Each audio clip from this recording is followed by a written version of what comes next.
கர்த்தரை நோக்கி நாம் ஜெபிக்க போகிறோம். கர்த்தரை நோக்கி நாம் மன்றாட போகிறோம். இது மிக பிரதானமான ஒரு நேரம். ஆண்டவரோடு நாம் பேசுகிற நேரம். ஆண்டவரோடு நம்முடைய விண்ணப்பங்களை தெரியப்படுத்துகிற ஒரு நேரம். கர்த்தர் நம்மை காண்கிறவராக இருக்கிறார். நம்முடைய வேதனைகளை புரிந்து கொள்கிறவராக இருக்கிறார். அவர் நமக்கு அற்புதம் செய்கிறவராக இருக்கிறார். எந்நேரம் நமக்கு துணை செய்கிறவராகவும் இருக்கிறார். 2 கரங்களை உயர்த்தி சொல்லுங்க, ஆண்டவரே, நீர் எங்களை காண்கிற தேவன், நீர் எங்களை விடுவிக்கிற தேவன், நீர் எங்களை சுகப்படுத்துகிற தேவன், எங்களை ஒவ்வொரு நாளும் காப்பாற்றுகிற தேவன். சோதனைகள் வரும் பொழுது, வேதனைகள் வரும் பொழுது, இக்கட்ட நேரத்தில் ஆண்டவரேன்னு கூப்பிடும் பொழுது கர்த்தர் நம்முடைய அபய குரலை கேட்கிறவராக இருக்கிறார். வனாந்திரத்திலே தனியாய் நின்று, ஆண்டவரே, என் பிள்ளை செத்து போகிறது நான் பார்க்க மாட்டேன் என்று புலம்பி அழுத ஆகாரின் கண்ணீருக்கு பதில் கொடுத்த ஆண்டவர், எல்ரோயி, நான் உன்னை காண்கிறவராய் இருக்கிறேன் என்று சொன்ன ஆண்டவர், இன்னைக்கு நீங்க ஒவ்வொருவரும் ஒவ்வொரு எதிர்பார்ப்போடு தேவ சன்னிதானத்தில் வந்திருக்கிற உங்களை பார்த்து கர்த்தர் சொல்லுகிறார், உன்னை நான் காண்கிறேன், உன் வேதனைகளை நான் பார்க்கிறேன், உன் கண்ணீரை நான் பார்க்கிறேன், இதற்கேற்ற பலனை நான் நிச்சயமாய் உங்களுக்கு தருவேன் என்று கர்த்தருடைய ஆவியானவர் சபைக்கு சொல்லுகிறபடி நான் நல்ல கரங்களை தட்டி எல்லாரும் வாய்களை திறந்து ஸ்தோத்திரம் பண்ணுங்க, ஸ்தோத்திரம் பண்ணுங்க. உங்க வாழ்க்கை எதிர்காற்றோடு மதில்களை மோதி அடிக்கிற கொடூரமானவனின் சீரலாக, மதில்களை மோதி அடிக்கிற அலைகளாய் எழுந்து வருகிறதா, எழுந்திருக்கிறதா? கர்த்தருடைய ஆவியானவர் சொல்லுகிறார், ஸ்தோத்திரம். அந்த உங்க வாழ்க்கை படகு அசையாமல் நிலைத்திருப்பதற்கு, அதன் கொடும் காற்றுகளால் பாதிக்கப்படாதிருப்பதற்கு, அந்த கொடும் காற்றுகளால் அழிக்கப்படாதிருப்பதற்கு உங்க வாழ்க்கை படகுல நான் இருக்கிறேன். என் மகனே, என் மகளே, உன் வாழ்க்கை என்னும் ஓடத்தில் நான் இருக்கிறேன். அதிலே நான் இருக்கும் பொழுது நீ பயப்பட வேண்டிய அவசியம் இல்லை என்று கர்த்தர் உங்கள் ஒவ்வொருவரையும் பார்த்து உற்சாகப்படுத்துகிறார். இது உற்சாகம் மாத்திரமல்ல, தேவன் உங்கள் வாழ்க்கை படகுல இருக்கும் பொழுது ஒரு தீமையும் ஒரு சேதமும் உங்கள் வாழ்க்கைக்கு, உங்கள் ஜீவனுக்கு வராது என்கிற உத்தரவாதத்தை நம்முடைய தேவனாகிய கர்த்தர் தருகிறார். எல்லா கரங்களை தட்டி எல்லாரும் வாய்களை திறந்து ஜெபிங்க, ஜெபிங்க. ஹல்லேலூயா. எதிர்காற்றோடு போராட்டமா உன்னை காண்கிறார். எதிர்காற்றோடு போராட்டமா உன்னை காண்கிறார். உன் படகில் ஏறுகிறார், அமைதி தருகிறார். நல்ல கைத்தட்டி, உன் படகில் ஏறுகிறார், அமைதி தருகிறார். உன் படகில் ஏறுகிறார், அமைதி தருகிறார். நீ அழ வேண்டாம்,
எதிர்காற்றோடு போராட்டமா உன்னை காண்கிறார்.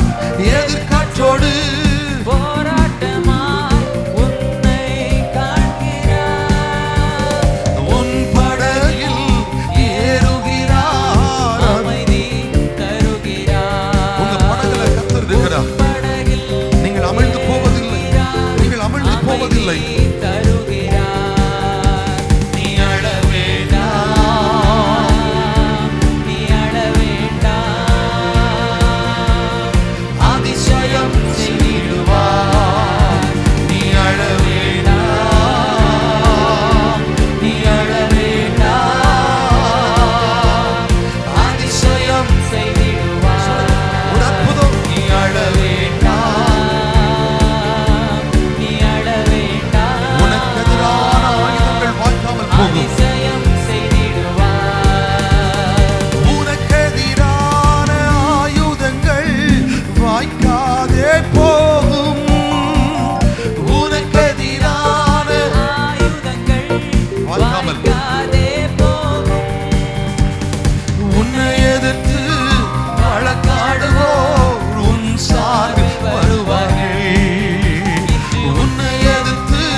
திறந்து இயேசுவை நோக்கி இந்த ஜெப நேரத்தில் நல்ல கரங்களை தட்டி உற்சாக மனதோடு ஆண்டவரை தேடுங்க, தேடுங்க.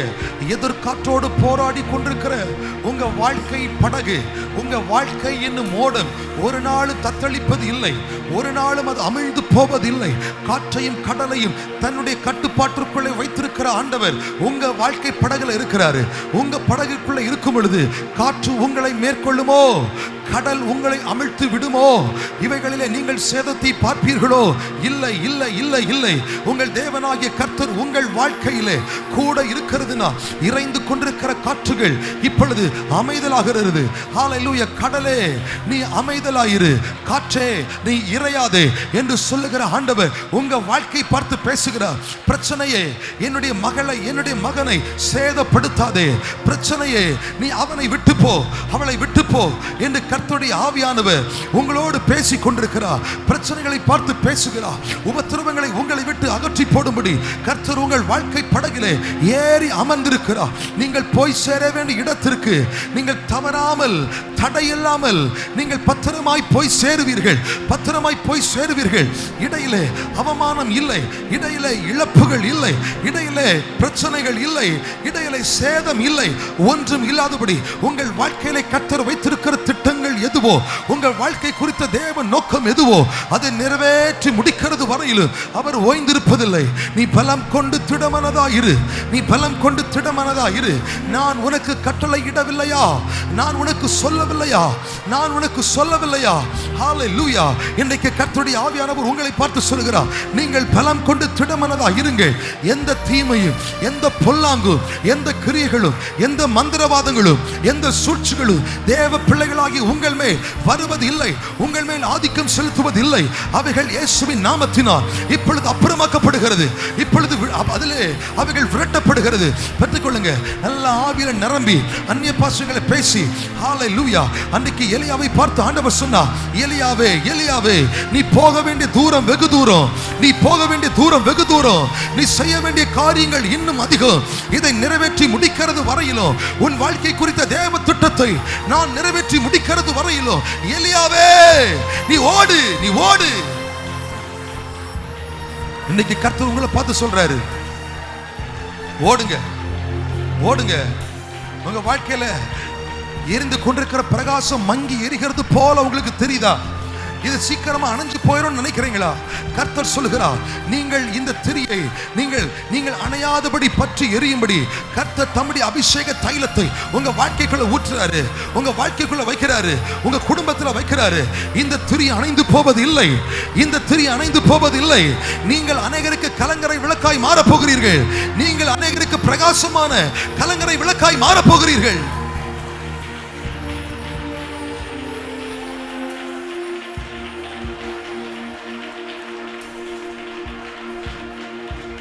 என் வாழ்க்கை இப்படியே முடிஞ்சு போயிருமா?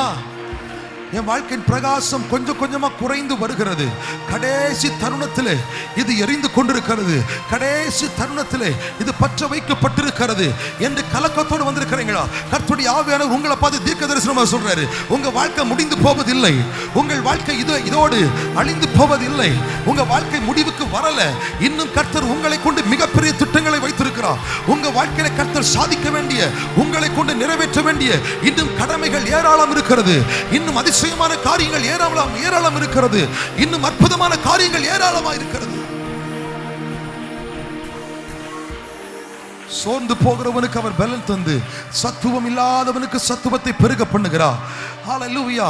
இளைஞர்கள் இளைப்படைவார்கள். கர்த்தருக்கு காத்திருக்கிறவர்களோ புது பலன் அடைந்து அவர்கள் செட்டைகளை அடித்து கழுகுகளைப் போல உயர எழும்புவார்கள். அவர்கள் ஓடினாலும் இளைப்படையார்கள், அவர்கள் நடந்தாலும் சோர்வடையார்கள் என்கிற அந்த வேத வார்த்தை உங்களுக்குள்ளே வருகிறது.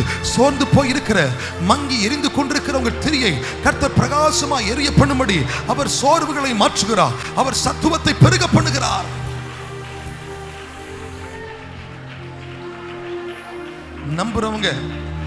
நம்புறவங்க என் வாழ்க்கை முடிஞ்சு போகல, என் வாழ்க்கைக்கு இனிதான் கர்த்தர் ஒரு புதிய துவக்கத்தை வைத்திருக்கிறார். இனிமேல் கழுகை போல சட்டைகளை அடித்து நான் உயரே இன்னும் மேலான அனுபவத்திற்கு நேராக நான் பரப்பே. கர்த்தர் எனக்கு இனிமேல் வைத்திருக்கிற நாட்களிலே கர்த்தர் என்னை கொண்டு செய்கிற காரியத்தை அவன் நிறைவேற்றுகிற பொழுது இத்தனை பெரிய செயல்கள் என் மூலமாய் கர்த்தர் திட்டமிட்டு இருக்கிறாரா என்று உலகம் பார்த்து வியக்கத்தக்க என் தேவன் என்னுடைய வெளிச்சத்தை பிரகாசிக்க பண்ணுகிறார். என்னுடைய திரியை அணையாமல் எரிய பண்ணுகிறார்.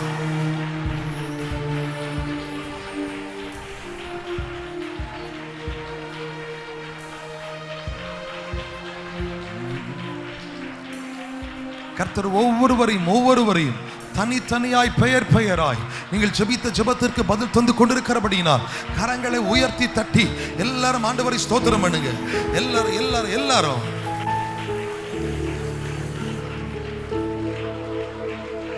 நாங்கள் உமக்கு நன்றி சொல்கிறோம். ஹல்லேலூயா. எனது விளக்கு எரிய செய்தி இரவை பகலாக்கி நீர். எல்லாரும் எழுந்து நின்று பாடுவோமா? ஆராதிக்க போகிறோம். எனது விளக்கு எரிய செய்தி இரவை பகலாக்கி நீர். எரிந்து கொண்டே இருப்பேன், எரிந்து கொண்டிருப்பேன் எப்போதும் உமக்காய் என் ஜீவன் பிரியும் வரை. எரிந்து கொண்டிருப்பேன் எப்போதும் உமக்காய் என் ஜீவன் பிரியும் வரை. எரிந்து கொண்டே இருப்பேன், எரிந்து கொண்டே இருப்பேன் எப்போதுமே உமக்காய் என் ஜீவன் பிரிகிறது வரையிலும். நான் எரிந்து பிரகாசிப்பேன். இரண்டு கரங்களை உயர்த்தி எல்லாரும் எரிந்து கொண்டே இருப்பேன் எப்போதுமே உமக்காய் என் ஜீவன் பிரியும் வரை. நான் எரிந்து கொண்டே இருப்பேன்.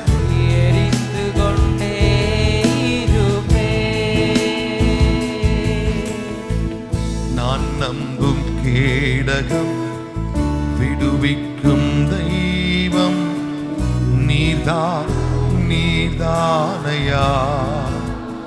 எங்கள் கேடகமே, எங்களை விடுவிக்கிறவரே, நெறிந்த நாணலை புரியாதவரே, மங்கி எரிகிற திரிய அணைக்காதவரே, தூயவர் தூயவர் தூயவர் தூயவர், துதிக்கு பாத்திர ஆறுதல் நீதானையா. தூயவரே, தூயவர் தூயவர், துதிக்கு பாத்திர இரண்டு கரங்களை உயர்த்தி ஆறுதல் நீதானையா. தூயவரே, தூயவர் தூயவரே, துதிக்கு பாத்திரரே, ஆறுதல் நீதானையா. எங்களுக்கெல்லாம் தூயவராயிருப்பவரே, தூயவர் எங்களுக்கெல்லாம் வழிகாட்டியாயிருப்பவரே, எங்களுக்கு ஆறுதலாயிருப்பவரே, தூயவர் தூயவரே, துதிக்கு கனத்துக்கும் மகிமைக்கு பாத்திரரே, துதிக்கு பாத்திரரே, ஆறுதலே, ஆறுதல் நீதானையா. Yes, Lord. தூயவர். தூயவர் தூயவரே. இன்னைக்கு நிறைய பேர் ஆண்டவரை பார்த்து ஒரு கேள்வியோடு வந்திருக்கிறீங்க. ஆண்டவரே, என் வாழ்க்கையுடைய திரி மங்கி எரிகிறதுனால் இது அணைந்து போகுமோ என்கிற ஒரு பயமும் அச்சமும் எங்களுக்குள் இருக்கிறது. நாங்கள் இன்னும் ஓட வேண்டிய பலன் எங்களுக்கு கிடைக்காமலே போய் நாங்கள் பாதியிலே எங்கள் ஓட்டத்தை முடித்து விட வேண்டுமோ என்கிற அச்சத்தை சத்துரு அவ்வப்போது எங்களுக்குள்ளே கொண்டு விதைத்து விடுகிறான். நாங்கள் எங்கள் வாழ்வு என்னமாய் முடியுமோ என்று கேள்விக்குறியோடு வந்திருக்கிற தெய்வ பிள்ளைகளே, கேள்விக்குறியோடு வந்திருக்கிற தெய்வ பிள்ளைகளை கர்த்தருடைய ஆவியார் உங்களை பார்த்து சொல்றாரு, நீங்கள் அவருடைய பலத்தினால் ஒரு சேனைக்குள்ள பாய போறீங்க. அவருடைய பலத்தினால் ஒரு மதிலை தாண்ட போகிறீங்க. அவருடைய பலத்தினால் சத்துருவின் கிரியைகளை அழிக்க போறீங்க. அவர் உங்களுக்கு தருகிற தெய்வீக பலத்தினால் நீங்கள் எல்லாவற்றிற்கும் மேலே ஜெயம் எடுக்க போகிறீர்கள். எல்லாவற்றின் மேலும் கர்த்தர் உங்களுக்கு உதவி செய்கிறபடினால் நீங்கள் அவைகளை ஆளுகை செய்யும்படி கர்த்தர் உங்களை உயர்த்தி வைக்க போகிறார். நல்ல கைத்தட்டி அவராலே நான் ஒரு சேனைக்குள்ளே பாய்வேன், அவராலே நான் ஒரு மதிலை தாண்டுவேன், அவரை புகழ்ந்து பாடி அவருடைய நாமத்தை உயர்த்துவேன். விசுவாசத்தோடு சொல்லுவோமா? சேனைக்குள் பாய்ந்தே உந்தன் தயவாலே மதிலை தாண்டிடுவே. சேனைக்குள் பாய்வேன், சேனைக்குள் பாய்வே, உந்தன் தயவாலே மதிலை தாண்டிடுவே. புகழ்ந்து பாடுவேன், புகழ்ந்து பாடுவேன், உம்மையே உயர்த்துவே, உயிர் வாழும் நாட்களெல்லாம்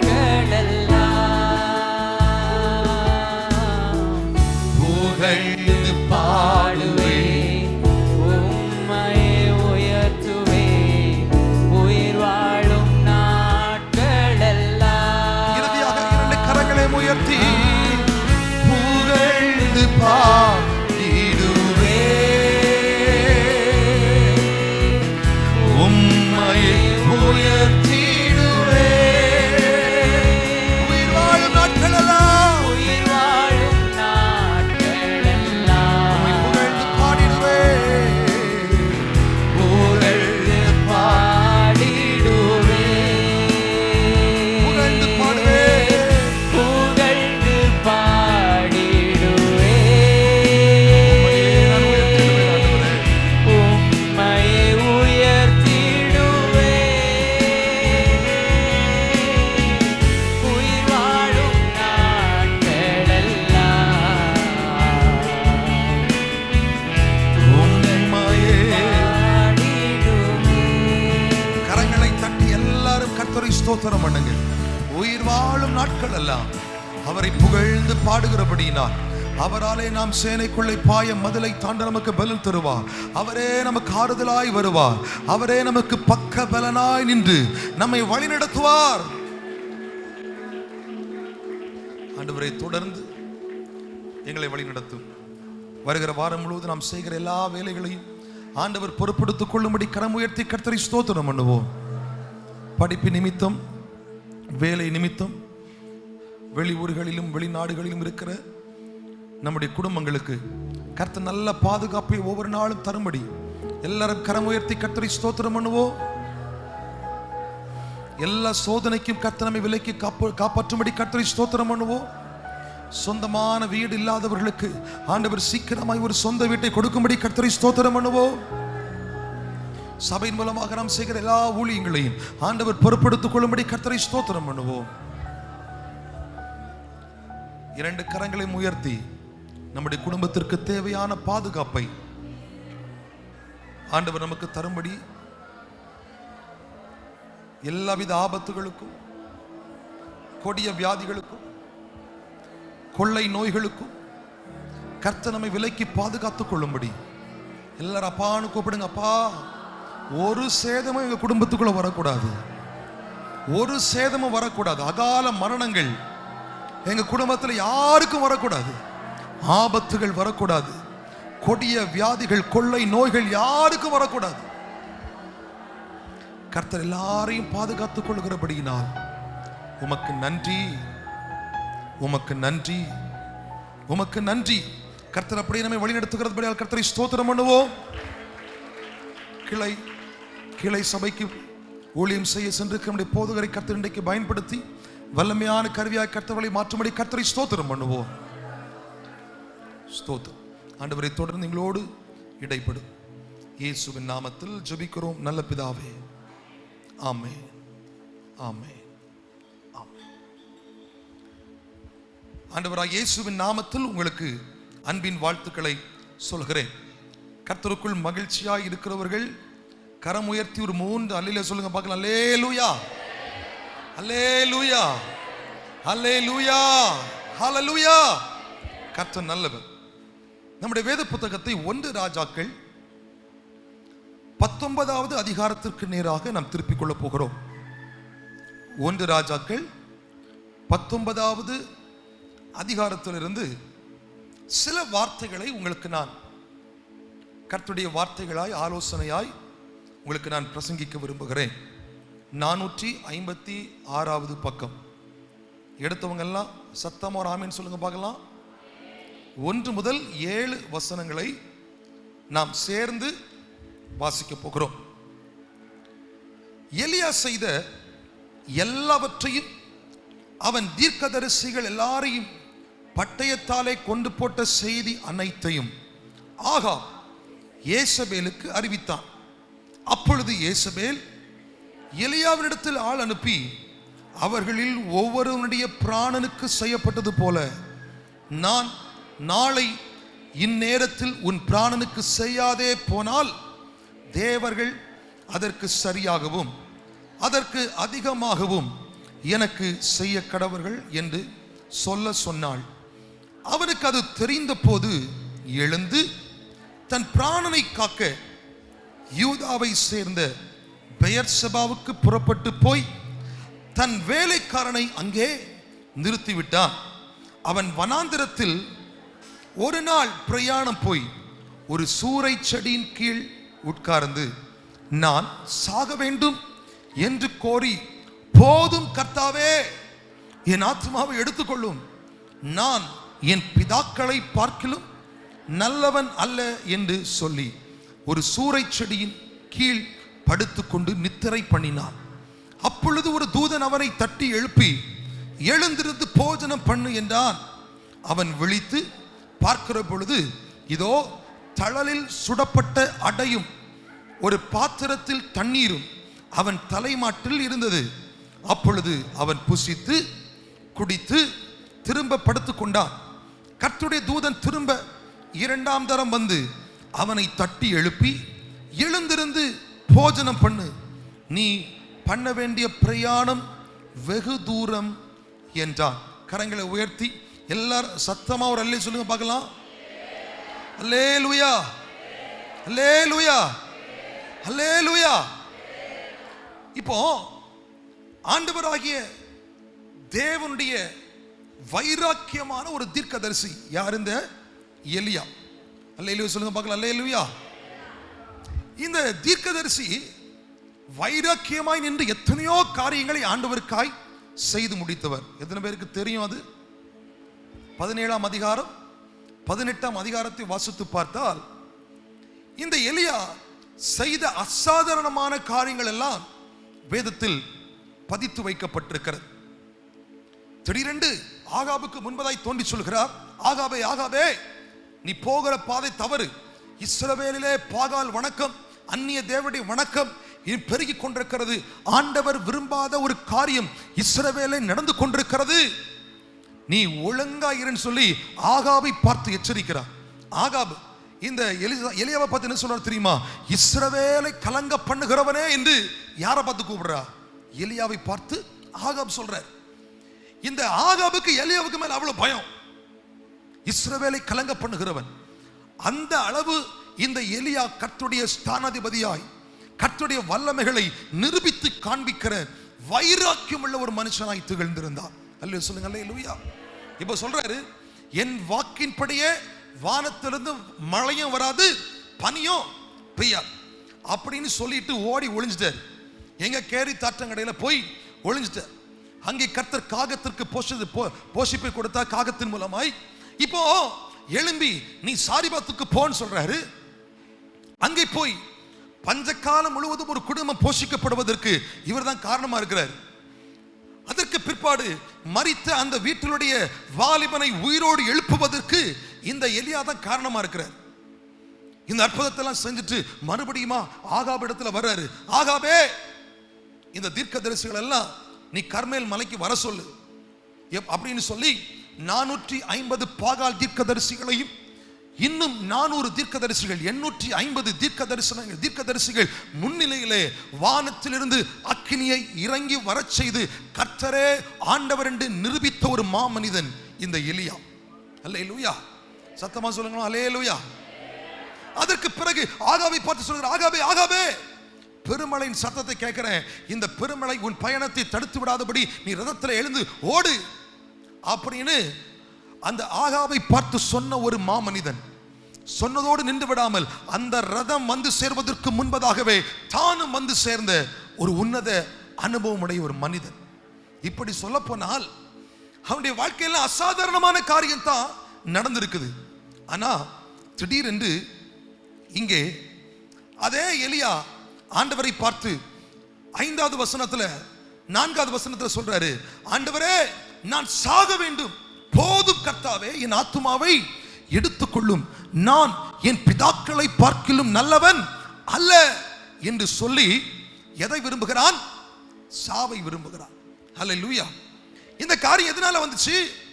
யேசபேலின் ஒரு வார்த்தையினாலே இத்தனை காரியங்கள் நடந்தது. இப்போ விசுவாசத்திற்கும் பயத்திற்கும் நடுவா ஒரு யுத்தம் நடக்குது.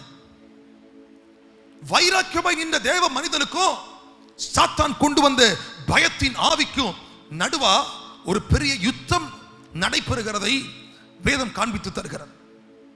இந்த எலியா என்ன நினைச்சார் தெரியுமா?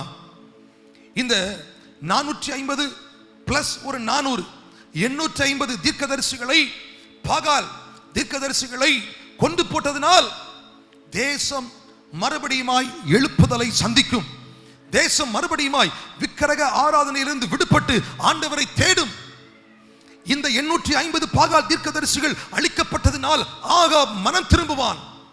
இந்த 850 தீர்க்கதரிசிகள் அழிக்கப்பட்டதனால் ஆண்டவருக்கு பிரியமில்லாத காரியம் எருசலேமை விட்டு இங்கே தேவ சமூக இஸ்ரவேலை விட்டு வெளியே அகற்றப்பட்டதனால் யேசபேல் மறுபடியுமாய் ஆண்டவரை தேடுவாள் என்று தான் இந்த எலியாவின் எதிர்பார்ப்பாய் இருந்தது. அல்லேலூயா. ஆனா இந்த எலியா எதிர்பார்த்தது போல ஒண்ணுமே நடக்கல. அல்லேலூயா. உங்க பக்கத்துல பார்த்து சொல்லுங்க பார்க்கலாம், எலியா எதிர்பார்த்தது போல ஒண்ணும் நடக்கல. எலியா எதிர்பார்த்தது போல ஒண்ணும் நடக்கல. அல்லேலூயா. இந்த எலியா என்ன நினைக்கிறாரு? ஆண்டவரே நான் வைராக்கியமா என்ன, வானத்திலிருந்து அக்கினி இறங்கி வந்தது, பாகால் தீர்க்கதரிசிகள் அழிக்கப்பட்டார்கள், அக்கினி வந்து கர்த்தரை தேவன் நிரூபிக்கப்பட்டாச்சு, இனிமே இந்த இடத்துல எருசலேமில் இஸ்ரவேல்ல ஒன்றும் ஆண்டவருக்கு சித்தமில்லாத காரியம் நடக்காது அப்படின்னு வைராக்கியமாய் நின்றவனுக்கு நினைச்சது போல ஒண்ணும் நடக்கல. இதை போலதான் நம்முடைய வாழ்க்கையில, நம்முடைய ஜீவியத்தில் வைராக்கியமா நிற்கிறோம். நிறைய காரியத்தை குறித்து ஆண்டவரே எனக்கு அதை செய்யுங்க இதை செய்யுங்கன்னு சொல்லி கர்த்தர் சமூகத்தில் காரியங்களை நாம் காத்திருந்து பெற்றுக்கொண்டு நம் மூலமாய் தேவன் பல காரியத்தை செய்து நம் மூலமாய் கர்த்தர் மகிமைப்பட்டு கர்த்தரே தேவன் என்று விளங்க பண்ணி நிறைய காரியத்தை செஞ்சதுனால நம்முடைய எதிர்பார்ப்புகள் எல்லாம் என் மூலமா என் குடும்பம் ரட்சிக்கப்பட்டுரும், என் மூலமா என் குடும்பம் கட்டி எழுப்பப்பட்டுரும், என் மூலமா சந்ததிகள் ஆசீர்வதிக்கப்பட்டுரும். கண்டிப்பா நடக்கும். ஆனால் நினைச்சது எதிர்பார்த்தது நடக்காததுனால மாறாக அவனுக்கு விரோதமாய் ஒரு பயத்தின் ஆவி, அப்படின்னா யேசபேலின் ஒரு ஆவி வந்ததினால் பயந்து ஓடி போய் பெயர்சபாவுக்கு போய் அங்கே வேலைக்காரன் நிறுத்திட்டு ஒரு சூறை செடியின் கீழே படுத்துக்கொண்டு, ஆண்டவரே போதும், நான் சாக விரும்புகிறேன், என்னை எடுத்துக்கொள்ளும் என்று இங்கே தேவனை நோக்கி அவன் ஜெபிக்கிறான். நான் என் பிதாக்களை பார்க்கிலும் நல்லவன் அல்ல. நாம் என்ன யோசிக்கிறோம்? ஆண்டவரே, உலகத்தில் எத்தனையோ மனிதர்கள் எங்களுடைய கண்களுக்கு முன்பதாய் அக்கிரமங்கள் அநியாயங்களை செய்றாங்க, எத்தனையோ தீமைகளை செய்றாங்க. ஆனா நான் உமக்காக பக்தி வைராக்கியமா நிக்கிறேனே. எத்தனையோ ஜனங்கள் உலகத்தின் இன்பத்திற்குள்ளும் உலகத்தின் காரியங்களுக்குள்ளும் ஆசையை ஓடிக்கொண்டிருக்கும் பொழுது நான் தேவ பிரசன்னத்தை தேடி வருகிறேனே. நான் உடைய பிள்ளை, நான் எதிர்பார்க்கிறதெல்லாம் நடக்கணும் அப்படின்னு நாம சில நேரத்தில் ஆசைப்படுறோம். ஆனா எதிர்பார்த்த விதமாய் நடக்காததுனால எலியாவை போல சோர்ந்து போயிடுறோம். என்ன சொல்றோம்? ஆண்டவரே போதும், நான் வாழ்ந்தது போதும், ஆண்டவரே இந்த கஷ்டம் போதும், இனிமேல் இது போன்ற கஷ்டத்தையும் இது போன்ற உபத்திரவத்தையும் நான் சந்திக்க விரும்பவில்லை அப்படின்னு எலியாவை போல நாம சில நேரத்தில் ஆண்டவரை பார்த்து சொல்றோம். அல்லேலூயா, அல்லேலூயா. எலியா சொல்ற, ஆண்டவரே போதும், ஆண்டவரே. இந்த விசுவாசத்திற்கும் பயத்திற்கும் நடுவாக இருக்கிற யுத்தத்திலே சத்துரு கொண்டு வந்த பயம் மேலோங்கி நிற்கும் பொழுது எலியா தன் ஜீவனை காத்துக் கொள்வதற்கு ஓடி சொல்கிறார், போதும், நான் இவ்வளவு நாள் வைராக்கியமாய் நின்றதெல்லாம் போதும், அற்புதங்களை செய்ததெல்லாம் போதும், என்னை எடுத்துக்கொள்ளும் ஆண்டவரே என்று சொன்ன போது கர்த்தர் அவரை பார்த்து சொல்கிறார், எலியாவை நீ போக வேண்டிய தூரம் வெகு தூரம், இன்னும் நீ ஓட வேண்டிய ஓட்டம் அதிகம், நீ செய்ய வேண்டிய அற்புதம் அதிகம், நீ நிறைவேற்ற வேண்டிய கடமைகள் இன்னும் நிறைய இருக்குது, நீ போக வேண்டிய தூரம் வெகு தூரம் என்று கர்த்தர் எலியாவை தட்டி எழுப்பினது போல இன்னைக்கு உங்க ஒவ்வொருவரை பார்த்து சொல்றாரு, நீங்க போக வேண்டிய தூரம் வெகு தூரம். கர்த்தர் உங்களுக்கு என்று வைத்திருக்கிற திட்டம் இன்னும் முடிவுக்கு வரல. கர்த்தர் உங்களை கொண்டு வைத்திருக்கிற நோக்கம் இன்னும் முடிவுக்கு வரல. கர்த்தர் உங்க மேல வைத்திருக்கிற அபிஷேகத்தின் நிறைவு இன்னும் முடிவுக்கு வரல. கர்த்தர் உங்களை கொண்டு செய்ய நினைத்த காரியம் இன்னும் நடக்கல. நீங்க இந்த இடத்துல சோர்ந்து போய் ஆண்டவரே போதும் போதும் என்று சொன்னா ஆண்டவர் போதாது உங்களை பார்த்து சொல்றாரு, இன்னும் நீ போக வேண்டிய தூரம் வெகு தூரம், எழுந்து போ என்று கர்த்தர் சொல்ல உங்களை பார்த்து சொல்றாரு, ஆயத்தமாகுங்க. அல்லேலூயா. இந்த சோர்வுக்கான காரணம் என்ன தெரியுமா? காரணம் இந்த யேசபேலின் வார்த்தைகள் தான். அல்லேலூயா. வேதத்தின் அடிப்படையிலே இந்த யேசபேலின் வார்த்தைகளுக்கு யாரெல்லாம் செவி கொடுக்கிறாங்களோ அத்தனை பேரும் பின்னால் இழுக்கப்பட்டாங்க. ஆமென். வெளிப்படுத்து 2:18-19-20 நீங்க வாசித்து பார்க்கும்போது தியேத்திரா சபைக்கு ஆண்டவர் சொல்லும் பொழுது, யேசபேலின் ஆவி, வஞ்சிக்கிற ஆவிக்கு நீ இடம் கொடுக்கிறாய் அப்படின்னு ஆண்டவர் சொல்றாரு. அப்படின்னா இந்த யேசபேலின் ஆவி என்ன பண்ண தெரியுமா? யார் யாரெல்லாம் ஆண்டவருக்காய் வைராக்கியமா ஓடிட்டு இருக்கிறாங்களோ, யார் யாரெல்லாம் உண்மையாய் கர்த்தரை தேடி ஓடிட்டு இருக்கிறாங்களோ, யார் யாரெல்லாம் கர்த்தர் மட்டும் எனக்கு போதும், உலகத்தின் இன்பங்கள் வேண்டாம், விசுவாசத்திலும் ஐக்கியத்திலும் ஊழியத்திலும் கிருபைகளிலும் பெருகி கொண்டிருக்கிறார்களோ அவங்களை குறி வச்சு அவங்களை இழுக்கிறது தான் இந்த யேசபேலின் ஆவி. அவங்களுடைய ஓட்டத்தை எப்படியா தடுக்கணும், அவங்களுக்குள் இருக்கிற தரிசனத்தை எப்படியா தடுத்துடணும், அவங்களுடைய வாழ்க்கையை எப்படி முடிவுக்கு கொண்டு வரணும், இனிமே அவங்க வாழ்க்கையில் ஒரு ப்ராக்ரஸும் இருக்கக்கூடாது, ஒரு முன்னேற்றம் இருக்கக்கூடாது என்று ஒரு தேவ மனிதன் வைராக்கியமாய் நிற்கிறவனுடைய வாழ்க்கையை தடுத்து நிறுத்தி அவனை அழிவுக்கு நேராய் தடுக்கிறது தான், கொண்டு செல்கிறது தான் இந்த யேசபேலின் ஆவிகள். அல்லேலூயா. வேதத்தின் அடிப்படையிலே இந்த யேசபேலின் ஆவிகளுக்கு செவி கொடுக்காமல் இருப்பது மிக நல்லது. ஜஸ்ட் இக்னோர் இட், அவ்வளவுதான். என்னதான் யேசபேல் பேசினாலும், என்னதான் யேசபேல் சொல்லி அனுப்பினாலும், என்னதான் யேசபேலின் வார்த்தைகள் நம்முடைய காதுகளுக்கு வந்தாலும் அது ஒன்றும் நம்மை மேற்கொள்ளாது என்கிற ஒரு விசுவாசம் நமக்குள்ளே இருக்க வேண்டும். எத்தனை பேர் ஆமென் சொல்லுகிறீர்கள்? எலியாவுக்கு இத்தனை சோதனைகள் இத்தனை சோர்வுகள் வந்ததற்கு ஒரே காரணம், வானத்திலிருந்து அக்கினி இறக்கினவன், வானத்திலிருந்து மழையை கொண்டு வந்தவன், மரித்த வாலிபனை எழுப்பி நிறுத்தினவன், இந்த ஒரு வார்த்தைக்கு கீழ் பயந்து ஒளிந்து போகிறார். இயேசுவின் ஆவிகள் ஒன்றும் செய்ய முடியாது, நம்மளை வாழ்க்கை அசைக்க முடியாது, ஒன்றும் நடக்காது. ஆனா அது நம்முடைய காதுக்குள்ள ஏறுச்சுன்னா அது ஒரு பெரிய பிரச்சனையா மாறிடும். உங்க பக்கத்துல பார்த்து சொல்லுங்க, இயேசுபேலின் வார்த்தைகளுக்கு செவி கொடாமல் இருப்பது நல்லது, இயேசுபேலின் வார்த்தைகளை கண்டு கொள்ளாமல் போவது நல்லது. செவி கொடுக்காமல், இப்ப யாராவது ஒருத்தர் பேசிட்டு இருக்கிறாங்கன்னா அவங்க பேசுறாங்க நமக்கு தெரியும், ஆனாலும் பேசுறதை கேட்காம போறது நமக்கு நிறைய பேருக்கு பழக்கம் உண்டு, அப்படித்தானே? அதே போல அது நல்ல காரியத்துக்கு பயன்படுத்தணும். எப்படி பயன்படுத்தணும்? இயேசுவின் ஆவி அவ பேசிக்கிட்டு தான் இருக்கும், அது பேசிக்கிட்டு தான் இருக்கும், ஆனா நம்முடைய காதுகளுக்குள்ள அது விழக்கூடாது. அல்லேலூயா. இந்த இயேசுபேலின் வார்த்தைகள் எந்தெந்த காதுகளுக்குள்ளே விழுகிறதோ அவருடைய விசுவாசம் கேள்விக்குறியாக்கப்படுகிறது. வீட்டில் போய் வெளிப்படுத்த 2ஆம் அதிகாரத்தை நிதானமாய் வாசித்து பாருங்க. அங்க அந்த இயேசுபேலின் ஆவி என்னெல்லாம் செய்துன்னு சொல்லி உங்களுக்கு தெளிவாய் புரியும். இந்த இயேசுபேலின் வார்த்தைகள் எந்தெந்த செவிகளுக்குள்ளே போகிறதோ அவருடைய கிரியைகள் அழிக்கப்படுகிறது. இயேசுபேலின் வார்த்தைகள் எந்தெந்த செவிகளுக்குள்ளே போகிறதோ அவருடைய ஊழியங்கள் அழிக்கப்படுகிறது. இயேசுபேலின் வார்த்தைகள் எந்த செவிகளுக்குள்ளே போகிறதோ அவர்களுக்குள் இருக்கிற விசுவாசம் பறிக்கப்படுகிறது. விசுவாசம் பறிக்கப்பட்டு பயத்தின் ஆவி உள்ள வருது. இயேசுபேலினுடைய வார்த்தைக்கு செவி கொடாமல், அதை கேளாமல், கண்டு கொள்ளாமல் போவது நல்லது. அல்லேலூயா. ஏன் சொல்றேன் தெரியுமா? இந்த இயேசுபேல் ஆண்டவரை விடவும் பெரியவளா? இல்லையே, இந்த இயேசுபேலை விட நம்முடைய தெய்வம் பெரியவர். அந்த ஆண்டவர் சர்வ வல்லமை உள்ளவர். அந்த ஆண்டவர் வானத்திற்குரிய அசாதாரணமான காரியத்தை நம்மை கொண்டு செய்திருப்பாரானால் இந்த இயேசுபேலின் ஆவிக்கு, அவருடைய கிரியைகளுக்கு நம்ம இப்படி கர்த்தர் ஒப்பு கொடுப்பார். நடக்காது, அது நடக்காது. இந்த இயேசுவின் ஆவி என்ன சொல்லும்? பொய்யின் வார்த்தைகளை கொண்டு வரும், சம்பந்தமில்லாத வார்த்தைகளை பேச வைக்கும், எது நடக்காதோ அதை சொல்லும். நம்ம எப்படி ஆகிலும் பயமுறுத்துறது. எப்படி சன்பல்லாத் தொபியாக்கின் ஆவிகள் அன்றைக்கு நெகேமியாவின் நாட்களில் அலங்கத்தை கட்டாமல் இருப்பதற்கு அவர்களை தடை பண்ண நினைத்ததோ அதே போலதான் பொய் வார்த்தைகளுக்கு வரும். இந்த மதிலுக்கு மேல நரி ஏறினா இந்த மதில் இடிஞ்சு விழுந்துரும்.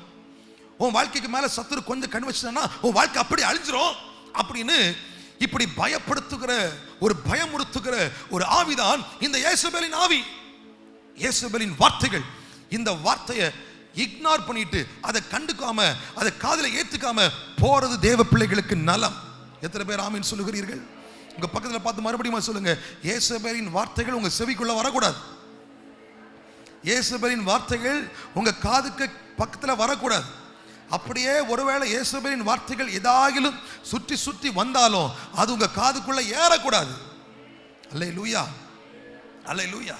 இப்படிதான் இயேசுவேல் சொன்ன ஒரு வார்த்தைக்கு பயந்து, இயேசுவேலை விட ஒரு பெரிய தெய்வம் இதுவரை நம்மை நடத்தினாரே என்கிற உணர்வு கூட இல்லாம இங்க ஒரு மாமனிதன் ஆண்டவரை பார்த்து கேட்கிற, ஆண்டவரே போதும், நான் சாக வேண்டும், நான் சாக வேண்டும், போதும் அப்படின்னு சொல்லிட்டு ஓடி போய் அந்த சூரை செடியின் கீழே உட்கார்ந்து நான் சாக வேண்டும் என்று சொல்கிறார். அல்லேலூயா. ஆண்டவர் பாருங்க, ஆண்டவர் சில காரியத்தை தெளிவா யோசிக்கிறவர், சில காரியத்தை கட்டாயப்படுத்த மாட்டார். சூரை செடிக்கு கீழே போய் இருந்த எலியாவை கட்டாயப்படுத்தி, எலியாவை நீ எழும்பு, நீ எழும்பி இயேசுவேலுக்கு முன்னாலே போ, வானத்திலிருந்து அக்கினி இறக்கினது போல நீ பேசிக்கிட்டு இருக்கும் பொழுதே வானத்திலிருந்து ஒரு அக்கினி இறங்கி வந்து இயேசுவேலை அழித்து போட போகுது, இயேசுவேல் நிர்மூலமாக்கப்பட போகிறாள் அப்படின்னு இந்த எலியாவை ஆண்டவர் கட்டாயப்படுத்தி திரும்பவும் கொண்டு வரதற்கு ஆண்டவர் விருப்பப்படல. ஹல்லேலூயா. ஆண்டவர் என்ன பண்றாருன்னா, let him rest for some time, கொஞ்ச நேரம் அவன் ஓய்வு எடுக்கட்டும். இவ்வளவு நேரம் பக்தி வைராக்கியமாய் ஆண்டவருக்காய் பல காரியத்தை செய்து, இவ்வளவு நேரம் தேவ பிள்ளைகளுக்காய் திறப்பில் நின்று, குடும்பத்திற்காய் திறப்பில் நின்று, உங்களை போல பல காரியத்தை செய்து ஆண்டவருக்காய் வைராக்கியமாய் நின்ற எலியாவிற்கு கொஞ்சம் இளைப்பாறுதல் தேவை என்று கர்த்தர் அனுமதித்ததுதான் அந்த சூரை செடியின் நிழல் என்று நான் சொல்லுவேன். அல்லேலூயா, அல்லேலூயா. எலியாவே நீ கட்டாயமா வெளியே வரணும்னு ஆண்டவர் கூப்பிடல. ஆண்டவர் அவனுடைய எமோஷன்ஸை புரிஞ்சுக்கிறார். ஆண்டவர் அவனுடைய உணர்வுக்கு முக்கியத்துவம் கொடுக்கிறார். ஆண்டவர் அவனுடைய இருதயத்தின் எண்ணங்கள் எல்லாவற்றையும் பார்த்து இருக்கிற சோர்வுக்கு இவன் உடனடியாக எந்த காரியத்தையும் செய்ய முடியாது. let him rest for some time, கொஞ்ச நேரம் அவன் இளைப்பாறட்டும், ஓய்வெடுக்கட்டும் அப்படின்னு சூரை செடிக்கு கீழே ஆண்டவர் விட்டுட்டார். அல்லேலூயா. சில நேரத்தில் நீங்களே கேட்பீங்க, ஆண்டவரே ஏன் இந்த அனுபவம், ஏன் இந்த இந்த ஒண்ணுமே நடக்கல, ஏன் நான் பயந்து போயிருக்கிறேன், ஏன் ஒளிஞ்சு போயிருக்க தரணும் அப்படி நீங்களே உங்க வாழ்க்கை குறித்து கேட்கலாம். உங்களை பார்த்து நான் சொல்றேன், அவைகள் கர்த்தர் உங்களுடைய வாழ்க்கைக்கு புது பலனை தருவதற்கு உங்களுக்கு அனுமதித்த நேரம். நீங்கள் இளைப்பாறுவதற்கு எதற்கு தெரியுமா? இளைப்பாறுவது எதற்கு தெரியுமா? இன்னும் ஒரு புதிய பலன் உங்களுக்குள்ள வரப்போகுது. இன்னும் கர்த்தர் வைத்திருக்கிற வானத்தின் போஜனத்தினால், இன்னும் கர்த்தர் வைத்திருக்கிற ஒரு புதிய பலத்தினால் நீங்க தொடர்ந்து இன்னும் 2 மடங்கு பலத்தோட ஓட வேண்டிய நாட்கள் வரப்போகிறது. அதற்கு கர்த்தர் உங்களை ஆயத்தமாக்குகிறதற்கு தான் சில நேரத்தில் உங்க உணர்வுகளை புரிஞ்சிட்டு உங்களை அப்படியே விட்டுட்டாரு. நீங்க கேட்கலாம், ஆண்டவரே நான் இவ்வளவு கஷ்டப்படுறேன்னு ஏன் எனக்கு ஒண்ணுமே நடக்கல? இவ்வளவு கஷ்டப்படுறேன்னு ஏன் இயேசுவை வீழ்த்துவதற்கு பலன் வரல? அப்ப நீங்க கேட்கலாம். ஆனா உங்களை பார்த்து நான் சொல்றேன், அது கர்த்தர் உங்களுக்கு அனுமதித்த இளைப்பாறுதலின் நேரம். கொஞ்ச நேரம் நீங்க மௌனமா அமைதியா இருப்பதுல ஒன்னும் குறைஞ்சு போகாது. அதனால ஒரு தீங்கு உங்களுக்கு வராது. அதனால உங்களை கொண்டு கர்த்தர் வைத்திருக்க திட்டங்கள்ல எந்த பாதிப்பும் ஏற்படாது. கர்த்தர் ஒவ்வொரு அசைவுகளையும் திட்டமிட்டு சரியாக அவர் நகர்த்தி கொண்டிருக்கிறார். அல்லேலூயா. இங்க எலியாவை பார்த்து ஆண்டவர் கட்டாயப்படுத்தல. சில நேரத்தில் கர்த்தர் உங்களை கட்டாயப்படுத்த மாட்டார். உங்களுக்கு சோதனைகள் வரும் பொழுது, அப்படியே நீங்க மனம் குமரி அழுகிற பொழுது, உங்களுக்கென்று சில எமோஷன்ஸை வெளிப்படுத்துறதுக்கு, உணர்வுகளை வெளிப்படுத்துகிறதுக்கு கர்த்தர் உங்களுக்கு தருணங்களை தருகிறார். அந்த நேரத்தில் தான் நீங்க உங்க மனதில் இருக்கிற கஷ்டத்தை ஆண்டவர்கிட்ட சொல்ல முடியும். அந்த நேரம் தான் உங்க மனதின் ஆழத்தில் எது இருக்கிறதோ அது தேவனுக்கு தெரியப்படுத்த முடியும். அந்த நேரத்தில் தான் உங்க மனதின் ஓரத்தில் என்ன ஒளிஞ்சிட்டு இருக்குதோ அதை நீங்க மனம் விட்டு ஆண்டவர்கிட்ட பேசுவீங்க.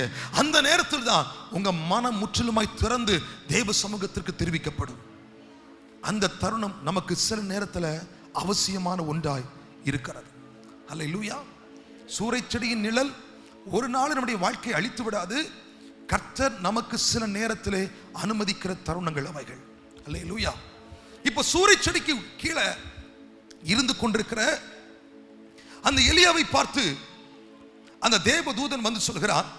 தேவதூதன் அவர்களை பார்த்து சொல்கிறான், எலியாவே நீ எழுந்திரு, நீ போஜனம் பண்ணு அப்படின்னு சொல்லிட்டு தலையில் சுடப்பட்ட 6வது வசனம் அடையும் ஒரு பாத்திரத்தில் தண்ணீரும் அவன் தலைமாட்டில் இருந்தது. அப்பொழுது அவன் புசித்து குடித்து திரும்ப படுத்துக் கொண்டான். இப்போ கவனிங்க, தேவனுடைய போஷிப்பு வருகிறது. தூதன் வந்து சொல்லுகிறார், எலியாவை எழும்பு அப்படின்னு. பரலோகத்தின் போஷிப்பால், இல்ல ஒரு ஆவிக்குரிய மன்னா அப்படின்னு கூட சொல்லலாம், ஆவிக்குரிய வார்த்தைகள் அப்படின்னு கூட சொல்லலாம். பரலோகத்தின் போஜனத்தால் இந்த எலியாவை தட்டி எழுப்பி சொல்றாரு, நீ போஜனம் பண்ணு, நீ தண்ணீரை குடி அப்படின்னு சொன்ன உடனே இவரும் எழும்பினாரு, சாப்பிட்டாரு, திரும்பவும் படுத்துட்டார். திரும்ப படுத்த உடனே ஆண்டவர் எலியாவை தட்டி எழுப்பி, உனக்கு தான் இப்போ நல்ல பலன் வந்துருச்சுல, உனக்கு தான் நல்ல ஆரோக்கியம் இருக்குல்ல, நீ சாப்பிட்டு ஸ்ட்ரென்தா தான் இருக்குது, நீ எழுப்பி திரும்ப போ அப்படின்னு ஆண்டவர் சொன்னாரா? இல்ல, ஆண்டவருக்கு தெரியும் அவனுக்கு இன்னும் கொஞ்சம் நேரம் வேணும், இன்னும் கொஞ்சம் நேரம் வேணும் இளைப்பாடுறதுக்கு. படுத்துக்கொண்டவன் ஆண்டவர் அலோவ் பண்ணிட்டாரு. இப்ப மறுபடியும் 2வது தரம் தேவ தூதன் வந்து இந்த எலியாவை தட்டி எழுப்பி சொல்கிறான், நீ போஜனம் பண்ணு. சாப்பிட்ட உடனே சொல்றாரு, எலியாவே எலியாவே நீ பண்ண வேண்டிய பிரயாணம் வெகு தூரம். அப்பொழுது அவன் எழுந்திருந்து புசித்து குடித்து அந்த போஜனத்தின் பலத்தினால் 40 நாட்கள் இரவு பகல் ஓரேப் என்னும் தேவனுடைய பர்வதத்திற்கு மட்டும் நடந்து போனான். கரங்களை உயர்த்தி எல்லாரும் சொல்லுங்க, அல்லேலூயா, அல்லேலூயா. பின்னாடி வரைக்கும் அல்லேலூயா, அல்லேலூயா. இப்போ என்ன நடக்குது? தூதன் தட்டுறாரு, இனி இந்த இடத்துல இருப்பதற்கு உனக்கு அனுமதி இல்லை. ஆண்டவர் முதலாவது எலியாவை எப்படி கேரி தாற்றண்டையிலே கொண்டு போய் நிறுத்தி, உனக்கு போஷிப்பை தருவதற்கு காகத்திற்கு கட்டளையிடுவேன், நீ நதியின் தண்ணீரை குடிப்பாய் என்று சொல்லி ஆண்டவர் போஷிப்பை கொடுத்து கொண்டே இருக்கும் பொழுது அந்த ஆற்றின் தண்ணீரை வற்றி போக பண்ணினாரோ, அது எதற்கு அடையாளம் தெரியுமா? நீ இருக்க வேண்டிய இடம் இதுவல்ல, நீ போக வேண்டிய இடம் வேறு. நீ இருக்க வேண்டிய இடம் இந்த கேரி தாற்றண்டை இல்ல, நீ போக வேண்டிய இடம் சாரிபாத். அங்கே உன்மூலமாய் ஒரு அற்புதம் நடைபெற வேண்டியது இருக்கிறது. அங்கே உன்மூலமாய் ஒரு குடும்பம் பிழைக்க வேண்டியது இருக்கிறது. அங்கே உன்மூலமாய் மரணத்தின் விளிம்பில் நிற்கிற ஒரு குடும்பம் பாதுகாக்கப்பட வேண்டியிருக்கிறது அப்படின்னு சொல்லி, இங்கே இருந்தது போதும், நீ எழுந்து போ என்று சாரிபாத்திற்கு அனுப்பினா. அங்கே அந்த வாலிபனை பிழைக்க பண்ணினா. அதே போல இப்போ சூறைச்செடியின் கீழே இருக்கிற எலியாவை பார்த்து ஆண்டவர் சொல்றாரு, வானத்தின் போஜனத்தை கொடுத்து சொல்றாரு, இந்த போஜனத்தின் பலன் உனக்கு போதும், நீ போக வேண்டிய இடம் வெகு தூரம், நீ போ. 40 நாட்கள் ஓடி ஓடி இரவு பகல் பிரயாணம் பண்ணி ஓரேப் என்னும் பர்வதம் மட்டும் வந்து சேர்ந்தான். அல்லேலூயா. வேத வார்த்தை சொல்லுகிறது, வேதத்தை வாசித்து பார்க்கும் பொழுது எப்பொழுதெல்லாம் தேவன் தம்முடைய பிள்ளைகளுக்கு தெய்வீக போஷிப்பை கொடுக்கிறாரோ, தெய்வீக போஷாக்கை கொடுக்கிறாரோ, அவர்கள் எல்லாரும் பலத்தின் மேல் பலனடைந்தார்கள். இந்த தெய்வீக போதிப்பு என்ன, தெய்வீக போஷாக்கு என்ன, போஷிப்பு என்ன? இந்த வார்த்தைகள், இந்த ஆவிக்குரிய மன்னா ஒரு மனிதனுக்குள்ளே எப்பொழுது கிரியை செய்ய ஆரம்பிக்கிறதோ அவனுக்குள் இருக்கிற சோர்வுகள் மாறும். அதுதான் ஏசாயா 40ஆம் அதிகாரம் 27, 28, 30 வசனங்களை நீங்கள் வாசித்து பார்க்கும் பொழுது, சோர்ந்து போகிறவனுக்கு அவர் பலன் தந்து சத்துவம் இல்லாதவனுக்கு சத்துவத்தை பெருக பண்ணுகிறார். அவர் கர்த்தருக்கு காத்திருக்கிறவர்களோ புது பலன் அடைந்து அவர்கள் சட்டைகளை அடித்து கழுகுகளைப் போல உயர எழும்புவார்கள். அவர்கள் ஓடினாலும் இளைப்படையார்கள், நடந்தாலும் சோர்வடையார்கள். சோர்ந்து போயிருந்த எலியாவிற்கு கர்த்தர் பலத்தை கொடுக்கிறார். சத்துவம் இல்லாத இருந்த எலியாவிற்கு கர்த்தர் சத்துவத்தை பெருக பண்ணுகிறார். இப்போ சொல்றாரு, நீ போ.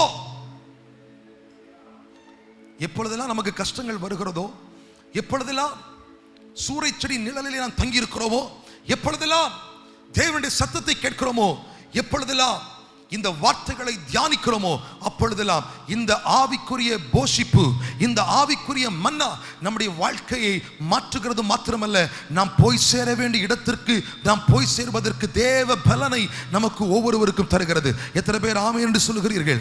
எத்தனை பேர் விசுவாசிக்கிறீங்க?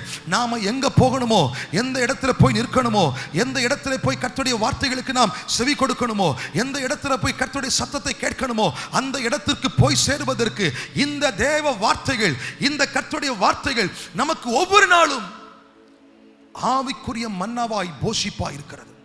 இதை வாசிக்கிறவர்கள் பிழைப்பார்கள், இதை தியானிக்கிறவர்கள் பிழைப்பார்கள், இதை உட்கொள்ளுகிறவர்கள் தொடர்ந்து ஓடுவார்கள். அல்லேலூயா, அல்லேலூயா. சோர்ந்து போகிற பொழுதெல்லாம் வேத புத்தகத்தை எடுங்க, தியானம் பண்ணுங்க. கர்த்தர் உங்களுக்கு தருகிற வார்த்தைகளை உங்களுக்கு சொந்தமாக்கி கொள்ளுங்க. சத்துவம் இல்லாத பொழுது, பலவீனப்பட்டு இருக்கிற பொழுது, ஆண்டவர் நான் இல்ல, இனி என் வாழ்க்கை முடிஞ்சிருச்சு அப்படின்னு சொல்லும் பொழுதெல்லாம் இந்த புத்தகத்தை திறந்து வாசியுங்கள். இவைகள் உங்களுக்கு போக வேண்டிய இடத்திற்கு, நீங்கள் செய்ய வேண்டிய காரியத்தை செய்வதற்கும் உங்களுக்கு தெய்வீக பலத்தை கொண்டு வரும். வானத்தின் போஷிப்பு உலக பிரகாரமான போஷிப்பு அல்ல, பரலோகத்தின் தேவனால், பரலோகத்தின் தேவனால் அனுப்பப்பட்ட தூதனால் தேவனுடைய போஷிப்பு கொடுக்கப்படுகிறது. அல்லேலூயா. இந்த போஷிப்பு ஒரு மனிதனை தொடர்ந்து ஓடும்படி செய். 30 நாட்கள் ஓடல, 35 நாட்கள் ஓடல, கர்த்தர் முன்குறித்த ஓரை 40 நாட்கள் ஓடினால் கிடைக்கும் என்று அறிந்து 40 நாட்கள் ஓடி இந்த ஓரேபுக்கு வந்து சேர்ந்தார். அல்லேலூயா. இவர் தானா போனாரோ இல்ல ஏதோ ஒரு சக்தியால் இழுத்து வரப்பட்டாரோன்னு தெரியல, ஆனா எங்க போய் சேர்ந்தாரு? ஓரேப். உங்க பக்கத்துல பார்த்து சொல்லுங்க, ஓரேப். ஓரேப் சொல்லுங்க, ஓரேப். அதான் மறுபடியும் சொல்றேன், இந்த எலியா தானா போனாரோ தெரியல, இல்ல ஆண்டவரால் தான் இழுத்து வரப்பட்டாரோன்னு தெரியல, ஆனா எப்படியோ எங்க போயிட்டாரு? ஓரேப்ல போய் மறுபடியுமா ஒரு கெபிக்குள்ள போய் அப்படியே அமைதலா இருந்துட்டார். 19ஆம் அதிகாரத்துல நாம் வாசித்து பார்க்கும் பொழுது, அவன் இரவு பகல் ஓரேப் என்னும் தேவனுடைய பர்வதம் மட்டும் நடந்து போனான். அங்கே அவன் ஒரு கெபிக்குள் போய் தங்கினான். கெபிக்குள் போய் தங்கினான். நல்ல கவனிங்க, இந்த எலியா போய் இருக்கும்படி தெரிந்து கொண்ட ஒரு இடம் எது தெரியுமா? ஓரேப். நான் ஏன் ஓரேபை பத்தி திரும்ப திரும்ப சொல்றேன்னா, இந்த ஓரேப் ஏற்கனவே தேவன் பல தேவ பிள்ளைகளுக்கு, பல தேவ தாசர்களுக்கு தரிசனமான ஒரு இடம். இந்த ஓரேப் ஏற்கனவே தேவன் தம்முடைய தாசர்களுக்கு, தம்முடைய பிள்ளைகளுக்கு, தம்முடைய தீர்க்கதரிசிகளுக்கு செய்ய வேண்டிய காரியத்தை பல முறை ஏற்கனவே போதித்த ஒரு இடம். மோசே தன்னுடைய மாமனாரின் ஆடுகளை மேய்த்துக் கொண்டிருந்த பொழுது ஆண்டவர் மோசையை தெரிந்தெடுப்பதற்கு சித்தமான போது, இஸ்ரவேல் ஜனங்களை வழிநடத்துவதற்கு மோசையை தான் கர்த்தர் தெரிந்தெடுக்க சித்தமான போது, ஓரேப் என்கிற பர்வதத்திலே முச்செடியின் நடுவிலே தீயிலே கர்த்தர் மோசையோடு பேசுறார். மோசே, மோசே, நீ இங்க இருக்க வேண்டியவன் அல்ல, நீ எகிப்துல போய் இஸ்ரவேல் ஜனங்களை வழிநடத்தி கானானுக்கு கொண்டு போய் சேர்க்க வேண்டியவன். மோசே, அதே மோசையை கொண்டு இந்த மலை, சீனாய் மலை, அது ஓரே பர்வதம், அங்கே சொல்லுகிறார், இஸ்ரவேல் ஜனங்களுக்கு கற்பித்துக் கொள்ள வேண்டிய, அவர்கள் கையாள வேண்டிய 10 கட்டளைகளை ஆண்டவர் மோசைக்கு முகமுகமாய் பேசி கொடுத்த இடம் தான் ஓரேப். ஓரேப் என்பது தேவன் தம்முடைய பிள்ளைகளுக்கு ஏற்கனவே பலமுறை தம்மை வெளிப்படுத்தின ஒரு இடம், பலமுறை தமக்கு காட்சியளித்த தம்முடைய பிள்ளைகளுக்கு காட்சியளித்த ஒரு இடம், அவர்கள் செய்ய வேண்டிய காரியத்தை போதித்த ஒரு இடம், அவர்கள் செய்ய வேண்டிய நடக்க வேண்டிய வழிகளை அவர்களுக்கு கற்றுக் கொடுத்த இடம் தான் ஓரேப். ஆனந்த எலியா என்ன பண்றாரு? ஓடோடி போய் ஓரேபில் போய் கெபிக்குள்ள இருக்கிறார். தேவ பிள்ளைகளே, நம்முடைய வாழ்க்கையில கஷ்டங்கள் வரும் பொழுது, சூறைச்செடி நிழலை தாண்டி நாம் ஓட வேண்டிய அனுபவம் நமக்குள்ளே வரும் பொழுது, உபத்திரவங்கள் வரும் பொழுது, வேதனைகள் வரும் பொழுது, யாரிடத்தில் போய் சொல்லுவோம் என்கிற தருணங்கள் வரும் பொழுது, நாம பிரிஃபர் பண்ண வேண்டிய விரும்ப வேண்டிய இடம் என்ன தெரியுமா? தேவன் ஏற்கனவே தேவ பிள்ளைகளோடு பேசின ஒரு இடம். அல்லேலூயா. இன்னொரு விதத்தில் அது ஆலயம் என்று கூட சொல்லலாம். ஆலயத்தில் இங்கெல்லாம் வரும் பொழுது பல தேவ பிள்ளைகளோடு கர்த்தர் முகமுகமாய் பேசுகிறார், வார்த்தையின் வழியாய் பேசுகிறார். அவர்கள் வாழ்க்கைக்கு தேவையான வார்த்தைகளை அவர்களுக்கு கற்றுக் கொடுக்கிறார். அவர்கள் வாழ்வில் செய்ய வேண்டிய காரியங்களை கர்த்தர் போதிக்கிறார், வார்த்தையின் வழியாய் பேசுகிறார். இந்த ஆலயத்திலே நீங்கள் வரும் பொழுதெல்லாம் தேவன் உங்களோடு பேசுவதும் நீங்கள் ஆண்டவரோடு பேசுகிறோம் அந்த அனுபவம் தேவ சமூகத்திலே கிடைக்கிறது. கஷ்டங்கள் வருகிற பொழுது, உபத்திரவங்கள் வேதனைகள் வரும் பொழுது, எங்கெங்கயோ புண்ணிய ஸ்தலங்களை தேடி ஓடி காடு மலைகள் ஏறி இறங்கி, இல்ல உறவினர் வீட்டுக்கு போனா அங்க சமாதானம் கிடைக்குமா, அந்த அதிகாரியை தேடி போனா அங்க சமாதானம் கிடைக்குமா, பார்க் பீச் போனா சமாதானம் கிடைக்குமா, இல்ல டூரிஸ்ட் பிளேசஸ்க்கு போனா சமாதானம் கிடைக்குமா, எங்கே தேடி ஓட வேண்டிய அவசியம் இல்லை. தேவன் தம்முடைய பிள்ளைகளுக்கு இதற்கு முன்னாலே தரிசனமான தேவ சமூகத்திற்கு நீங்கள் வந்தால் போதும். ஓரேப். அல்லேலூயா. கஷ்டங்கள் வரும் பொழுது, வாழ்க்கையில வழி தெரியாமல் நீங்கள் திகைத்து நிற்கும் பொழுது, கொஞ்ச நேரம் செலவு பண்ணி ஆலயத்தில் வந்து ஜெபம் பண்ணுங்க. ஜெபம் பண்ணி பாருங்க, உங்கள் ஜெபத்திற்கு கர்த்தர் பதில் தருகிறாரா இல்லையா என்பதை கர்த்தர் உங்களுக்கு உணர்த்தி தருவார். அல்லேலூயா, அல்லேலூயா. உங்கள் வாழ்க்கையில கஷ்டங்கள் வரும் பொழுது, கண்ணீரின் அனுபவங்கள் பெருகி வரும் பொழுது, வேதனைகளால் நீங்கள் நிறைந்திருக்கும் பொழுது, இனி ஒரு அடி கூட எடுத்து வைக்க முடியாது என்று நீங்கள் நினைக்கிற தருணத்தில் எங்கு சமாதானம் என்று நீங்கள் அங்கும் இங்குமாய் ஓடி எங்கேயோ ஓடி அலைய வேண்டிய அவசியம் இல்லை, பரிகாரம் செலுத்த வேண்டிய அவசியம் இல்லை. தேவன் தங்குகிற அவருடைய பரிசுத்த ஸ்தலமாகிய ஆலயத்துக்குள்ள ஏற்கனவே தேவன் தம்முடைய பிள்ளைகளுக்கு தரிசனமான, தேவன் தம்முடைய பிள்ளைகளோடு பேசின இடத்திற்கு வந்து, ஆண்டவரே என் வாழ்க்கையின் எல்லா காரியத்தையும் உம்முடைய பாதப்படியிலே வைக்கிறேன்னு ஜெபம் பண்ணி பாருங்க, கர்த்தர் உங்களுக்கு பதில் தருவார். அல்லேலூயா. இதுதான் ஓரேபின் அனுபவம். அவர் எப்படி அங்க வந்தாரோ, தானாக வந்தாரோ இல்ல இழுத்து வரப்பட்டாரோ தெரியல, ஆனால் இந்த எலியா தெரிந்து கொண்ட இடம் சரியான ஒரு இடம், வந்து சேர்ந்த ஒரு இடம் சரியான இடம். இந்த ஓரேபில தான் கர்த்தர் அவரோடு பேசுகிறார், சந்திக்கிறார். கர்த்தர் சந்திக்கும் பொழுது எப்படி சந்திக்கிறார் தெரியுமா? இப்ப எலியாவுக்கு இன்னும் மனபாரத்தை சொல்லல, இன்னும் எலியா கஷ்டத்தை ஆண்டவர்கிட்ட சொல்லல. அந்த இடத்துல 19ஆம் அதிகாரத்தில் நீங்கள் வாசித்து பார்க்கும் பொழுது ஆண்டவர் எலியாவை பார்த்து கேட்கிறார், அந்த கெபிக்குள் இருக்கிற, அப்பொழுது அவன் எழுந்திருந்து புசித்து குடித்து போஜனம் பண்ணினான், அங்கே கெபியிலே போய் தங்கியிருந்தான். 9ஆம் வசனம், அங்கே அவன் ஒரு கெபிக்குள் போய் தங்கினான், இதோ கர்த்தருடைய வார்த்தை அவனுக்கு உண்டாகி, அவர் எலியாவே இங்கே உனக்கு என்ன காரியம் என்றார். முதலா எலியா கிட்ட ஆண்டவர் அங்க பேசுறார், என்ன காரியம்னு கேட்கிறார். தொடர்ச்சி நீங்க வாசித்து பார்த்தா இந்த எலியா சொல்றான், வெகு பக்தி வைராக்கியமா இருந்தேன், இஸ்ரவேல் புத்திரனுடைய உடன்படிக்கையை தள்ளிவிட்டார்கள், உம்முடைய பலிபீடங்களை இடித்து உம்முடைய தீர்க்கதரிசிகளை பட்டயத்தால் கொண்டு போட்டார்கள், நான் ஒருவன் மாத்திரம் மீதியாயிருக்கிறேன், என் பிராணனையும் வாங்க தேடுகிறார்கள் என்றார். அப்பொழுது அவர், நீ வெளியே வந்து கர்த்தருக்கு முன்பதாக பர்வதத்தில் நில் என்றார். அப்பொழுது இதோ கர்த்தர் கடந்து போனார், கர்த்தருக்கு முன்பதாய் பர்வதங்களை பிளக்கிறதும் கண்மலைகளை உடைக்கிறதும் பலத்த பெருங்காற்று உண்டாயிற்று, ஆனாலும் அந்த காற்றிலே கர்த்தர் இருக்கவில்லை. நல்ல கவனிங்க. இப்ப மறுபடியும் எலியாவிற்கு ஒரு ஏமாற்றம். ஏற்கனவே கர்மேல் பர்வதத்திலே வானத்திலிருந்து ஒரு அக்கினி இறங்கி வந்துச்சு. இந்த எலியா எப்படி நினைச்சார்னா, ஆண்டவர் இறங்கி வரும் பொழுது பூமி அதிரும், சத்தம் உண்டாகும், வானத்திலிருந்து அக்கினி வரும் அப்படின்னு சில வரைமுறைகளை இந்த எலியா வச்சிருந்தார். இப்போ அதே போல பெரிய சத்தம், பெரும் காற்று வீசுகிற சத்தம் கேட்கிறது, கடும் இரைச்சல் கேட்கிறது, பர்வதங்கள் உடைந்து போகிறது போல ஒரு காற்று வீசுகிறது. உற்று பார்க்கிறாரு, அங்க ஆண்டவர் இல்லை.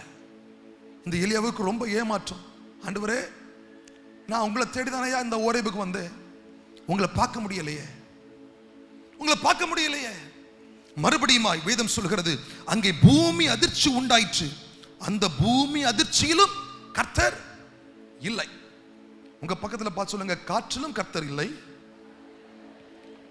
கண்மலை பிளந்த போதும் கர்த்தர் இல்லை, பூமி அதிர்ச்சியிலும் கர்த்தர் இல்லை. அடுத்த வார்த்தை சொல்கிறது, பூமி அதிர்ச்சிக்கு பின்னால் அக்கினியிலும் கர்த்தர் இல்லை. பாருங்க, அக்கினியிலும் கர்த்தர் இல்லை. இப்ப ஆண்டவர் வரும் பொழுது வெளியரங்கமா பல காரியம் நடக்கும். பொதுவா சொல்லுவாங்க, பேய் போற போக்கில் என்னெல்லாம் செஞ்சுட்டு போகுது பாத்தியா அப்படி சொல்லுவாங்க. அங்க பாரு, ஒரு முருங்கை மரம் உடைஞ்சு கிடக்குது, ஒரு பெரிய புளி மரம் உடைஞ்சு கிடக்குது, நேற்றுக்கு பேய் இப்படிதான் போச்சு அப்படின்னு பெரிய பெரிய கதையெல்லாம் உருட்டுவாங்க. நிறைய பேர் பார்த்துருக்கீங்களா, கேட்டிருக்கீங்களா? அவங்க நினைப்பு என்னன்னா, பேய் போச்சுன்னா ஏதாவது ஒன்றை உடைச்சிட்டு போகும், பேய் போச்சுன்னா ஏதோ ஒரு பெரிய கலவரம் நடந்திருக்கும், பேய் போச்சுன்னா ஏதோ ஒரு பெரிய சம்பவம் நடந்திருக்கும் அப்படின்னு மனதில் ஒரு எண்ணம், அவ்வளவுதான். இதே போலதான் ஆண்டவர் வந்தார்னா பேய் செய்யறதை விட பெரிய காரியத்தை செய்வார்னு யார் நினைக்கிறா? எலியா நினைக்கிற. என்ன நினைக்கிறாரு? பெரும் காற்று வீசிட்டு கண்மலை உடையுது, இந்த சத்தத்துல கர்த்தர் கண்டிப்பா இருப்பார் அப்படின்னு அதுல பார்க்கிறாரு. அங்க ஆண்டவர் இல்ல. இப்ப பூமி அதிருகிறது, அங்கேயும் ஆண்டவர் இல்ல. கர்மேலில் அக்கினி இறங்கின போது ஆண்டவர் வந்தாரே, இப்பவும் அக்கினி வந்துச்சு, ஆனா இப்போ ஆண்டவர் இல்ல. ஓரேபில பெரும் ஏமாற்றம் அப்படின்னு ஏன் ஆண்டவர் சொல்றாரு அப்படின்னு பைபிளை வாசித்து பார்த்தா, தொடர்ச்சியை பார்த்தா, அந்த அதிகாரத்தில் 19ஆம் அதிகாரம் 12ஆம் வசனத்தில், பூமி அதிர்ச்சிக்கு பின் அக்கினி உண்டாயிற்று, அக்கினியிலும் கர்த்தர் இருக்கவில்லை, அக்கினிக்கு பின் அமர்ந்த மெல்லிய சத்தம் உண்டாயிற்று. அதை எலியா கேட்டபோது தன் சால்வையால் தன் முகத்தை மூடிக்கொண்டு வெளியே வந்து கெபின் வாசல் நின்றான். அப்பொழுது இதோ, எலியாவே, இங்கே உனக்கு என்ன காரியம் என்ற சத்தம் அவனுக்கு உண்டாயிற்று. நல்லா கவனிங்க, ஒரு மெல்லிய சத்தம். நானா இருந்தா என்ன யோசிச்சிருப்பேன் தெரியுமா? நான் உங்களை பத்தி நான் சொல்லல, நீங்க ரொம்ப நல்லவங்க. நானா இருந்தா என்ன யோசிச்சிருப்பேன் தெரியுமா? ஆண்டவர் ஒருவேளை அந்த பெரிய காற்றுல அந்த கண்மலைகளை பெயர்க்கும் பொழுது, கண்மலைகள் உடைந்து போகிற பொழுது ஆண்டவர் தன்னை வெளிப்படுத்தி இருந்திருப்பானால் நான் சொல்லியிருப்பேன், ஆண்டவரே ஆண்டவரே, நான் கூப்பிட்டதுனால நீங்க வரல, வேற யாரோ ஒருத்தர் எங்கேயோ இருந்து கூப்பிட்டுருப்பாங்க, அதனால நீங்க அவங்களுக்கு காட்சி அளிக்கிறீங்க, அது எனக்கும் தெரியுது அப்படி நான் சொல்லியிருப்பேன். பூமி அதிர்ச்சி உண்டாகும் பொழுது கர்த்தர் தன்னை வெளிப்படுத்தி இருப்பாரானால் நான் சொல்லியிருப்பேன், ஆண்டவரே ஆண்டவரே, என்ன போல இதை போல இன்னும் கஷ்டத்துல பல பேர் இருப்பாங்க, அவங்க இயேசுவேன்னு கூப்பிட்டுருப்பாங்க, அவங்களுக்கு நீங்க காட்சி கொடுப்பீங்க, எனக்கு நீங்க காட்சி தரல அப்படின்னு நான் சொல்லி இருந்திருப்பேன். அக்கினியிலே ஆண்டவர் தன்னை வெளிப்படுத்தி காண்பித்திருப்பாரானால், ஆண்டவரே ஆண்டவரே, அந்த பாகால் தீர்க்கதரிசிகளுக்கு எத்தனை பேருக்கு முன்னால அக்கினியில வந்தீங்க, அதே போல வேறு யாரோ பார்க்க விரும்புறாங்க, அதனால அவங்களுக்கு காட்சி அளிப்பதற்காக நீங்க அக்கினியில வந்திருப்பீங்களோ அப்படின்னு நான் சொல்லி இருந்திருப்பேன். நானா அப்படி நினைச்சிருப்பேன். நீங்க எப்படியோ தெரியல, நீங்க எப்படின்னு தெரியல. இப்போ ஆண்டவர் அதுல எல்லாம் காட்டாம இப்ப மெல்லிய சத்தமா ஆண்டவர் என்ன கேட்கிறார் தெரியுமா? அந்த அதிகாரத்தில் வாசித்து பார்க்கும் பொழுது ஆண்டவர் மெல்லிய சத்தமா, உனக்கு இங்கே என்ன காரியம் என்றார். எப்படி கேட்கிறாரு? மெல்லிய சத்தமா, உனக்கு இங்க என்ன காரியம், உனக்கு இப்போ இங்க என்ன காரியம் அப்படின்னு மெதுவா கேட்கிறாரு. நான் என்ன உணர்றேன்னா, இந்த மெல்லிய சத்தத்தை எலியா மட்டும்தான் கேட்டிருப்பாரு. அல்லேலூயா. இது எலியாவுக்கு மட்டுமே பேசப்பட்ட வார்த்தை, இது அக்கினியில வேற யாருக்கும் காட்டப்பட்ட வார்த்தை அல்ல. சுழல் காட்டுல பெரிய மதில்கள் இடிந்து விழுந்த போது, காற்று வீசின போது வேறு யாருக்கும் ஆண்டவர் தம்மை காண்பிக்கவில்லை. இப்போ ஓரேபில ஆண்டவரேன்னு கூப்பிட்ட ஓரேபில வந்த எலியாவிற்கு கர்த்தர் பக்கத்துல வந்து மெல்லிய சத்தமா பேசுறாரு, எலியாவே இங்கே உனக்கு என்ன காரியம்? நான் என்ன நினைக்கிறேன்னா, இந்த வார்த்தை எலியாவுக்கு மட்டுமே பிரதானமா பிரத்யேகமாய் பேசப்பட்ட வார்த்தை. இது வேற யாருக்கு கேட்டிருக்காது. வேதம் மிக அழகாய் சொல்லுகிறது, அவர் மெல்லிய சத்தமாய் எலியாவை பார்த்து, எலியாவே உனக்கு என்ன? ரொம்ப அமைதியில கேட்கிறாரு. இப்போ இந்த கான்வர்சேஷன் எலியாவுக்கும் ஆண்டவருக்கும் நேரம் மாறுது. அவங்க 2 பேருக்கும் தான், வேற யாரும் இல்லை, அவங்க 2 பேரும் தான். இன்னைக்கு ஆண்டவர் உங்க பக்கத்துல வந்து நீங்க மட்டும் கேட்கும்படி, உனக்கு என்ன காரியம், உனக்கு என்ன பிரச்சனை, உனக்கு என்னையா பிரச்சனை அப்படின்னு கேட்கிறாரு. எத்தனை பேர் எங்க தேவ சமூகத்துல சொல்ல போறீங்க? இப்போதான் எலியா மனம் விட்டு ஆண்டவர்கிட்ட சொல்ற, ஆண்டவரே இவ்வளவு நெருக்கப்படுறேன்யா, இவ்வளவு ஒடுக்கப்படுறேன், என் உயிருக்கு பயந்து ஓடிட்டேன், நான் தனியா இருக்கிறேன், எனக்கு உதவி செய்வதற்கு யாரும் இல்லை அப்படின்னு தேவனோடு ஆண்டவரோடு இந்த எலியா பேசுறாரு. ஆண்டவரும் இந்த எலியாவோடு மட்டுமே பேசுறாரு. இன்னைக்கு அதே ஆண்டவர் இந்த இயேசு நம்மோட சபையில உங்க பக்கத்துல வந்து நிற்கிறாரு. மெல்லிய சத்தமா உங்க பெயரை சொல்லி கேட்கிறாரு, உனக்கு என்ன வேணும், உனக்கு என்ன பிரச்சனை, உனக்கு என்ன காரியம் அப்படின்னு கேட்கிறாரு. கரங்களை உயர்த்தி ஆண்டவரை பார்த்து சொல்லுங்களேன், ஆண்டவரே எனக்கு இன்னென்ன பிரச்சனைப்பா, எனக்கு இன்னென்ன கவலை. இப்போ ஆண்டவர் உங்களோடு பேசுறாரு, எலியாவோடு பேசினது போல. ஓரேப் என்பது தேவன் தம்முடைய பிள்ளைகளுக்கு ஏற்கனவே தரிசனமான ஒரு இடம். ஓரேப் என்பது தேவன் இதற்கு முன்பதாகவே ஏற்கனவே தம்முடைய பிள்ளைகளுக்கு அவர்கள் வாழ்க்கையில செய்ய வேண்டிய காரியத்தை அவர்களுக்கு போதித்த ஒரு இடம், சொல்லிக் கொடுத்த இடம். அந்த இடத்துல இந்த எலியா வந்து இருந்த போது, அந்த தேவ சமூகத்திலே எலியா வந்து இருந்த பொழுது, எலியாவை பார்த்து மெல்லிய சத்தமா கேட்கிறாரு, உனக்கு என்ன வேணும் எலியா, உனக்கு என்ன காரியம், உனக்கு என்ன பிரச்சனை, உனக்கு என்னதான் இப்ப நடக்குது அப்படின்னு அந்த ஆவியானவர், அந்த ஆண்டவர் இன்னைக்கு உங்களை பார்த்து பக்கத்துல வந்து கேட்கிறாரு.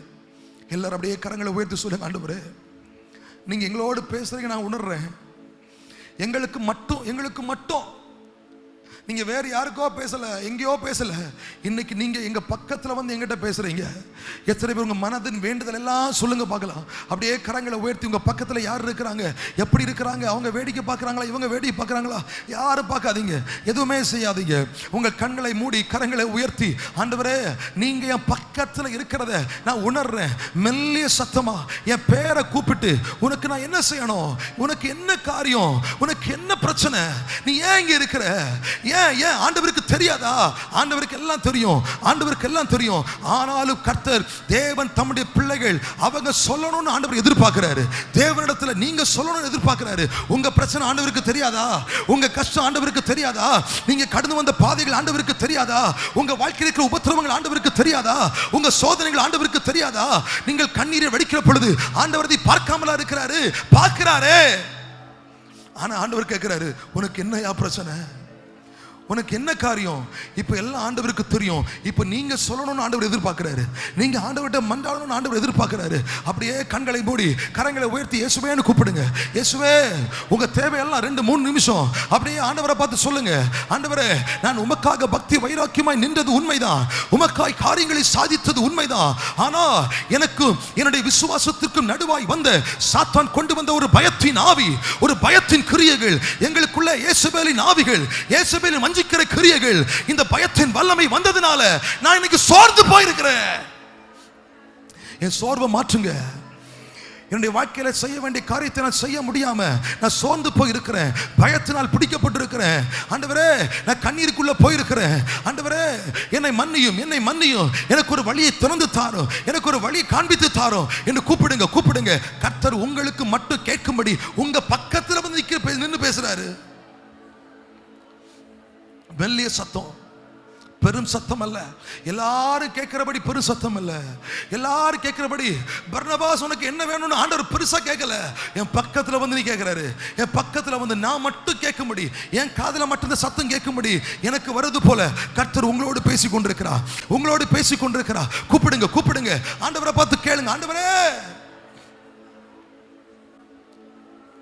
என் வேதனை இதுப்பா, என் கஷ்டம் இதுப்பா. நீங்க சொல்லும் பொழுது கர்த்தர் அதற்கு ஒரு வழியை திறந்து தருகிறார். சபையை கூப்பிடுங்க. என்ன பிரச்சனையோடு வந்திருந்தாலும், எந்த இழப்புகளோடு வந்திருந்தாலும், எந்த வேதனைகளோடு வந்திருந்தாலும், எந்த அவமானங்களோடு, எந்த பழிச்சொற்களோடு உங்களால முடியாதுன்னு நீங்க நினைச்சு வந்திருந்தாலும், உங்க பக்கத்துல ஆண்டவர் இருக்கிறாரு. உங்க பக்கத்துல நீங்க மட்டும் கேட்கும்படி ஆண்டவர் பேசுறாரு. இப்போ நீங்க அவர்கிட்ட சொல்லுங்க, ஆண்டவரே என் நிலைமை இதுதான்,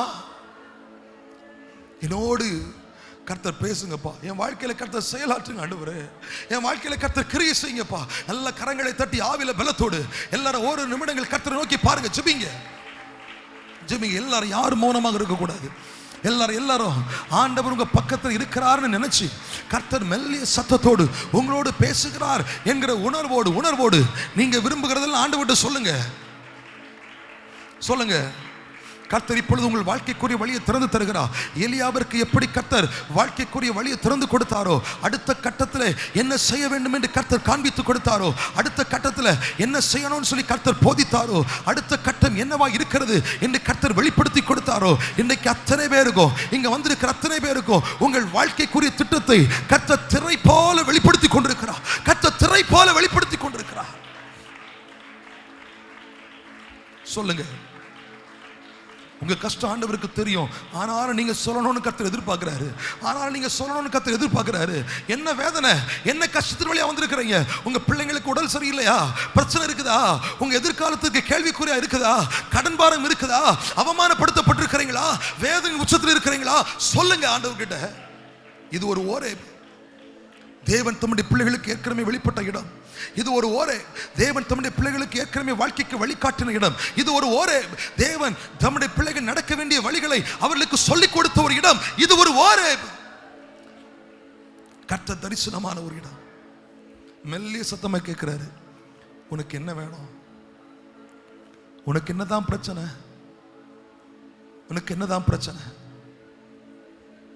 அப்படின்னு சொல்லிட்டு இருந்த அந்த எலியாவை பார்த்து ஆண்டவர் என்ன சொல்றாரு தெரியுமா? எலியாவே, உன் வாழ்க்கை இதோட முடிஞ்சு போகல. நீ போதும்னு சொல்ற, ஆனா நான் போதாதுன்னு சொல்றேன். ஆண்டவர் என்ன பண்ணார் தெரியுமா? நல்லா கவனிங்க. எல்லாரும் பாருங்க, எல்லா கரபோயத்தோட சொல்லுங்க அல்லேலூயா. இப்ப ஆண்டவர் எலியாவை பார்த்து சொல்றாரு, எலியாவே, வேகமா நான் முடிச்சிடுறேன், கொஞ்சம் கவனிங்க.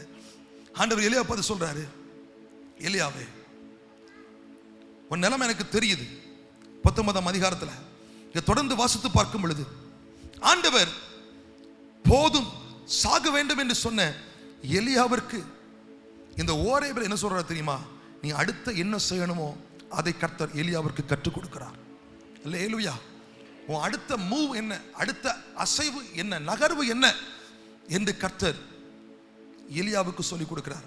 எலியாவே, நீ இதுவரையிலும் செய்ததை விட இன்னும் நிறைய காரியம் செய்ய வேண்டியது இருக்குது. இன்னும் நிறைய அற்புதம் செய்ய வேண்டியது இருக்குது. நீ எழுந்து போய் ஆசகேலை சீரியாவின் ராஜாவை அபிஷேகம் பண்ணு. நீ எழுந்து போய் யெகூவை இஸ்ரவேலின் ராஜாவை அபிஷேகம் பண்ணு.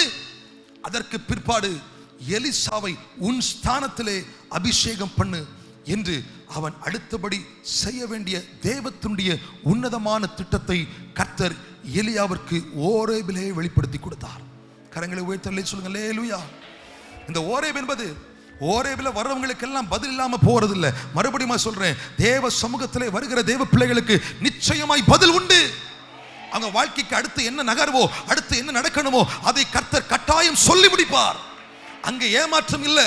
அங்கே வந்தவண்ணமே அவர்கள் திரும்ப போவது இல்லை. ஓரேப் என்பது தேவன் தம்முடைய பிள்ளைகளை சந்திக்கிற இடம். சந்தித்து மாத்திரமல்ல, அவர்களோடு பேசுகிற இடம். பேசுகிறது மாத்திரமல்ல, அடுத்த செய்ய வேண்டிய காரியத்தை சொல்லிக் கொடுக்கிற இடம். ஓரேபில் கர்த்தர் பேசுறார். எலியாவை பார்த்து சொல்லு, எலியாவே, நீ எழுந்து போய் ஆசகேலை சீரியாவின் ராஜாவை அபிஷேகம் பண்ணு. யெகூவை இஸ்ரவேலின் ராஜாவை அபிஷேகம் பண்ணு. உன் ஸ்தானத்திலே எலிசாவை அபிஷேகம் பண்ணு.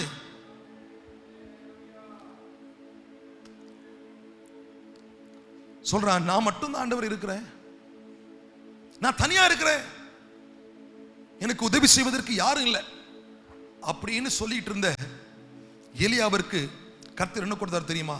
ஒரு நல்ல உடன் வேலைக்காரனாகி எலிசாவை கொடுக்கிறார். கரம் உயர்த்தி சொல்லுங்க அல்லேலூயா. ஒரு கட்டத்தில் நாளடைவில் இந்த எலியா எலிசாவை பார்த்து சொல்லுகிறான், நான் பெத்தேல் மட்டும் போய் வருகிறேன், என்னை விடு. நான் எரிகோ மட்டும் போய் வருகிறேன் விடு, நான் யோர்தான் மட்டும் போய் வருகிறேன் என்னை விடு.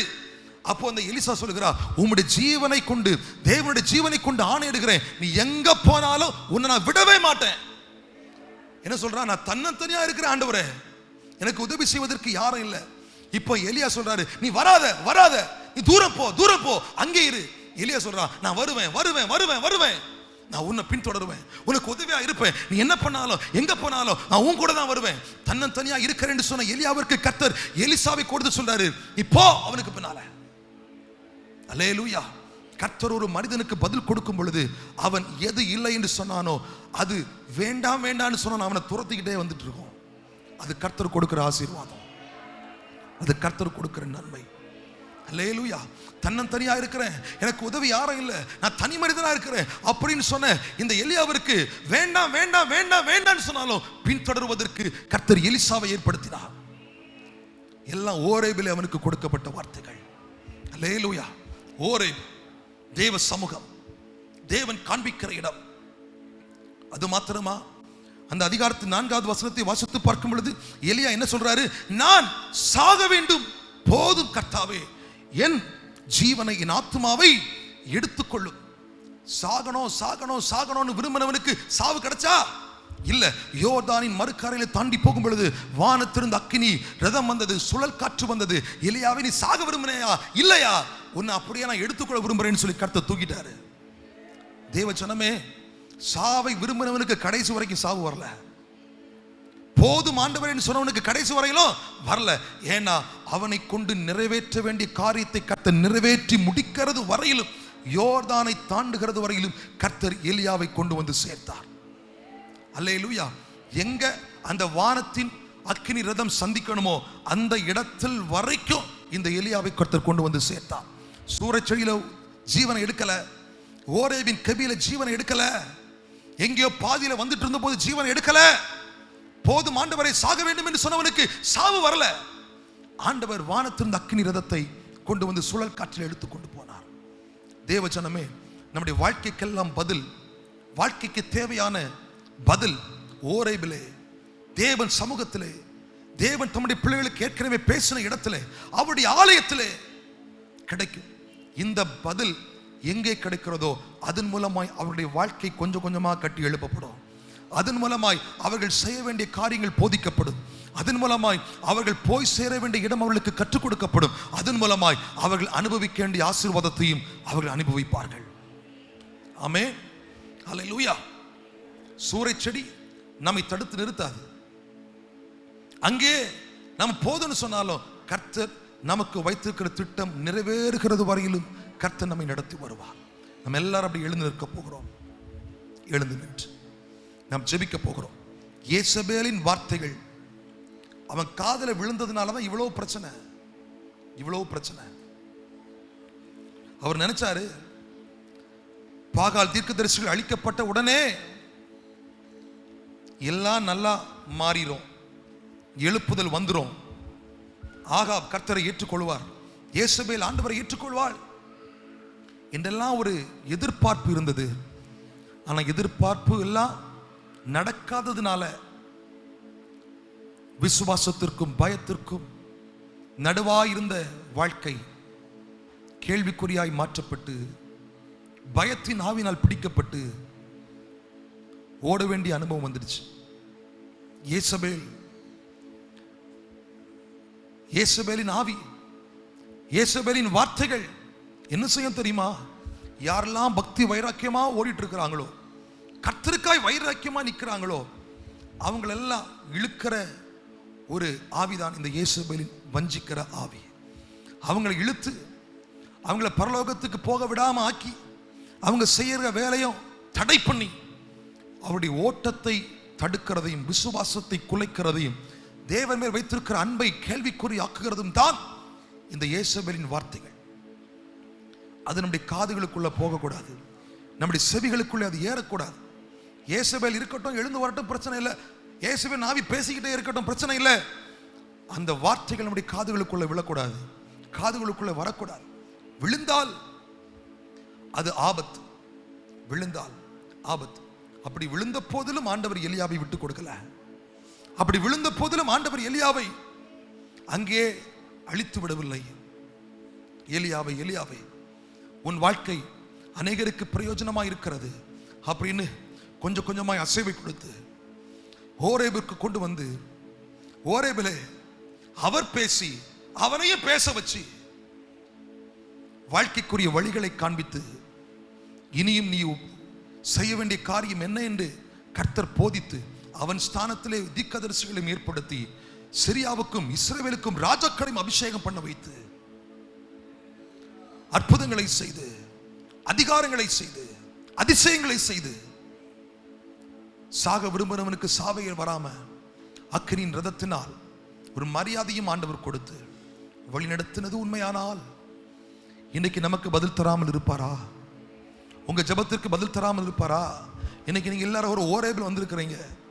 இந்த ஓரேப் இந்த இயேசு நம்மோடு சபை என்கிற ஒரு ஓரேப். இங்க தேவன் ஏற்கனவே பல வாழ்க்கைக்கு ஆலோசனைகளை கொடுத்த இடம், பல தேவ மனிதர்கள் மூலமாய் பல தேவ பிள்ளைகளுக்கு தம்முடைய திட்டங்களை வெளிப்படுத்தி கொடுத்த இடம், ஆண்டவர் பேசின இடம், தேவ பிள்ளைகள் ஆண்டவரோடு உறவாடின இடம், ஆண்டவர் நம்மோடு பேசின இடம். இங்க நீங்க வந்திருக்கிறீங்க. நீங்க யாரும் வெறுமையா போக மாட்டீங்க. உங்களை பார்த்து கர்த்தருடைய வார்த்தை, கர்த்தருடைய ஸ்தானாதிபதியாய் நான் சொல்லுகிறேன், நீங்கள் ஒருவரும் வெறுமையாய் போவதில்லை. இந்த ஓரேபில் வந்த அத்தனை பேருக்கும் வாழ்க்கைக்குரிய பதில் உண்டு. இந்த ஓரேபில் வந்து அத்தனை பேருக்கும் செய்ய வேண்டிய காரியங்கள் போதிக்கப்படும். இந்த தேவ சமூகத்திலே வந்து அத்தனை பேருக்கும் கர்த்தர் பேசுவார். மெல்லிய சத்தமா உங்ககிட்ட மட்டும் பேசுவாரு, உங்ககிட்ட மட்டும் பேசுவாரு. ஏதோ வெளிப்படையாய் சத்தம் வந்தாலும் அது உங்க காதில மட்டும் விழுறது போல தனியாய் ஆண்டவர் பேசுவார். எல்லாரும் நல்ல கரங்களை தட்டி வாய்களை திறந்து, ஆண்டவரே எங்களோடு பேசுங்க, எங்களோடு பேசுங்க, எங்களோடு பேசுங்க, எங்களோடு பேசுங்க.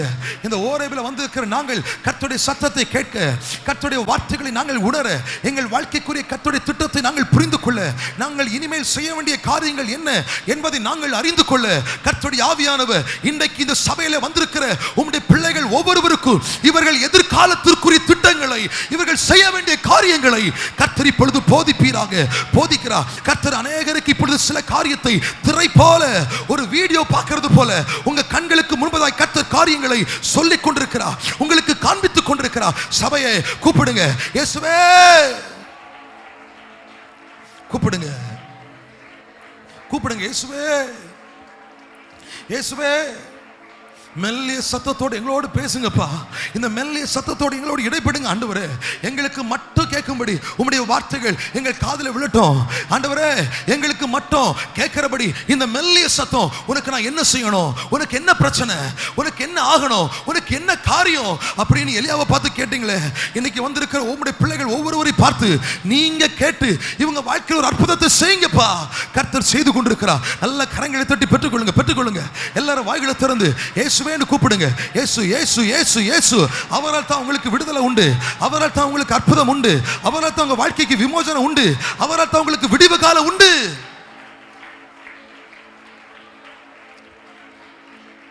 கூப்பிடுங்க, கூப்பிடுங்க, இயேசுவே.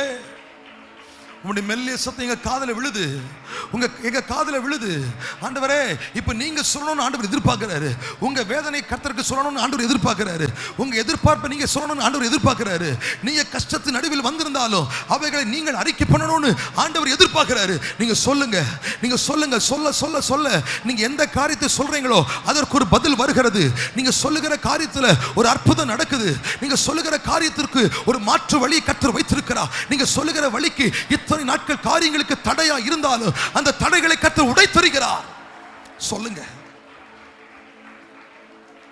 கடன் பாரமா, வியாதியின் நெருக்கமா, சொல்லுங்க ஆண்டவரே இதெல்லாம் மடிஞ்சு போயிடுவேனோ, என் விளக்கு அணைந்து போய்விடுமோ என்று பயத்தில் இருக்கிறேன். நான் பயத்தில் இருக்கிறேன்.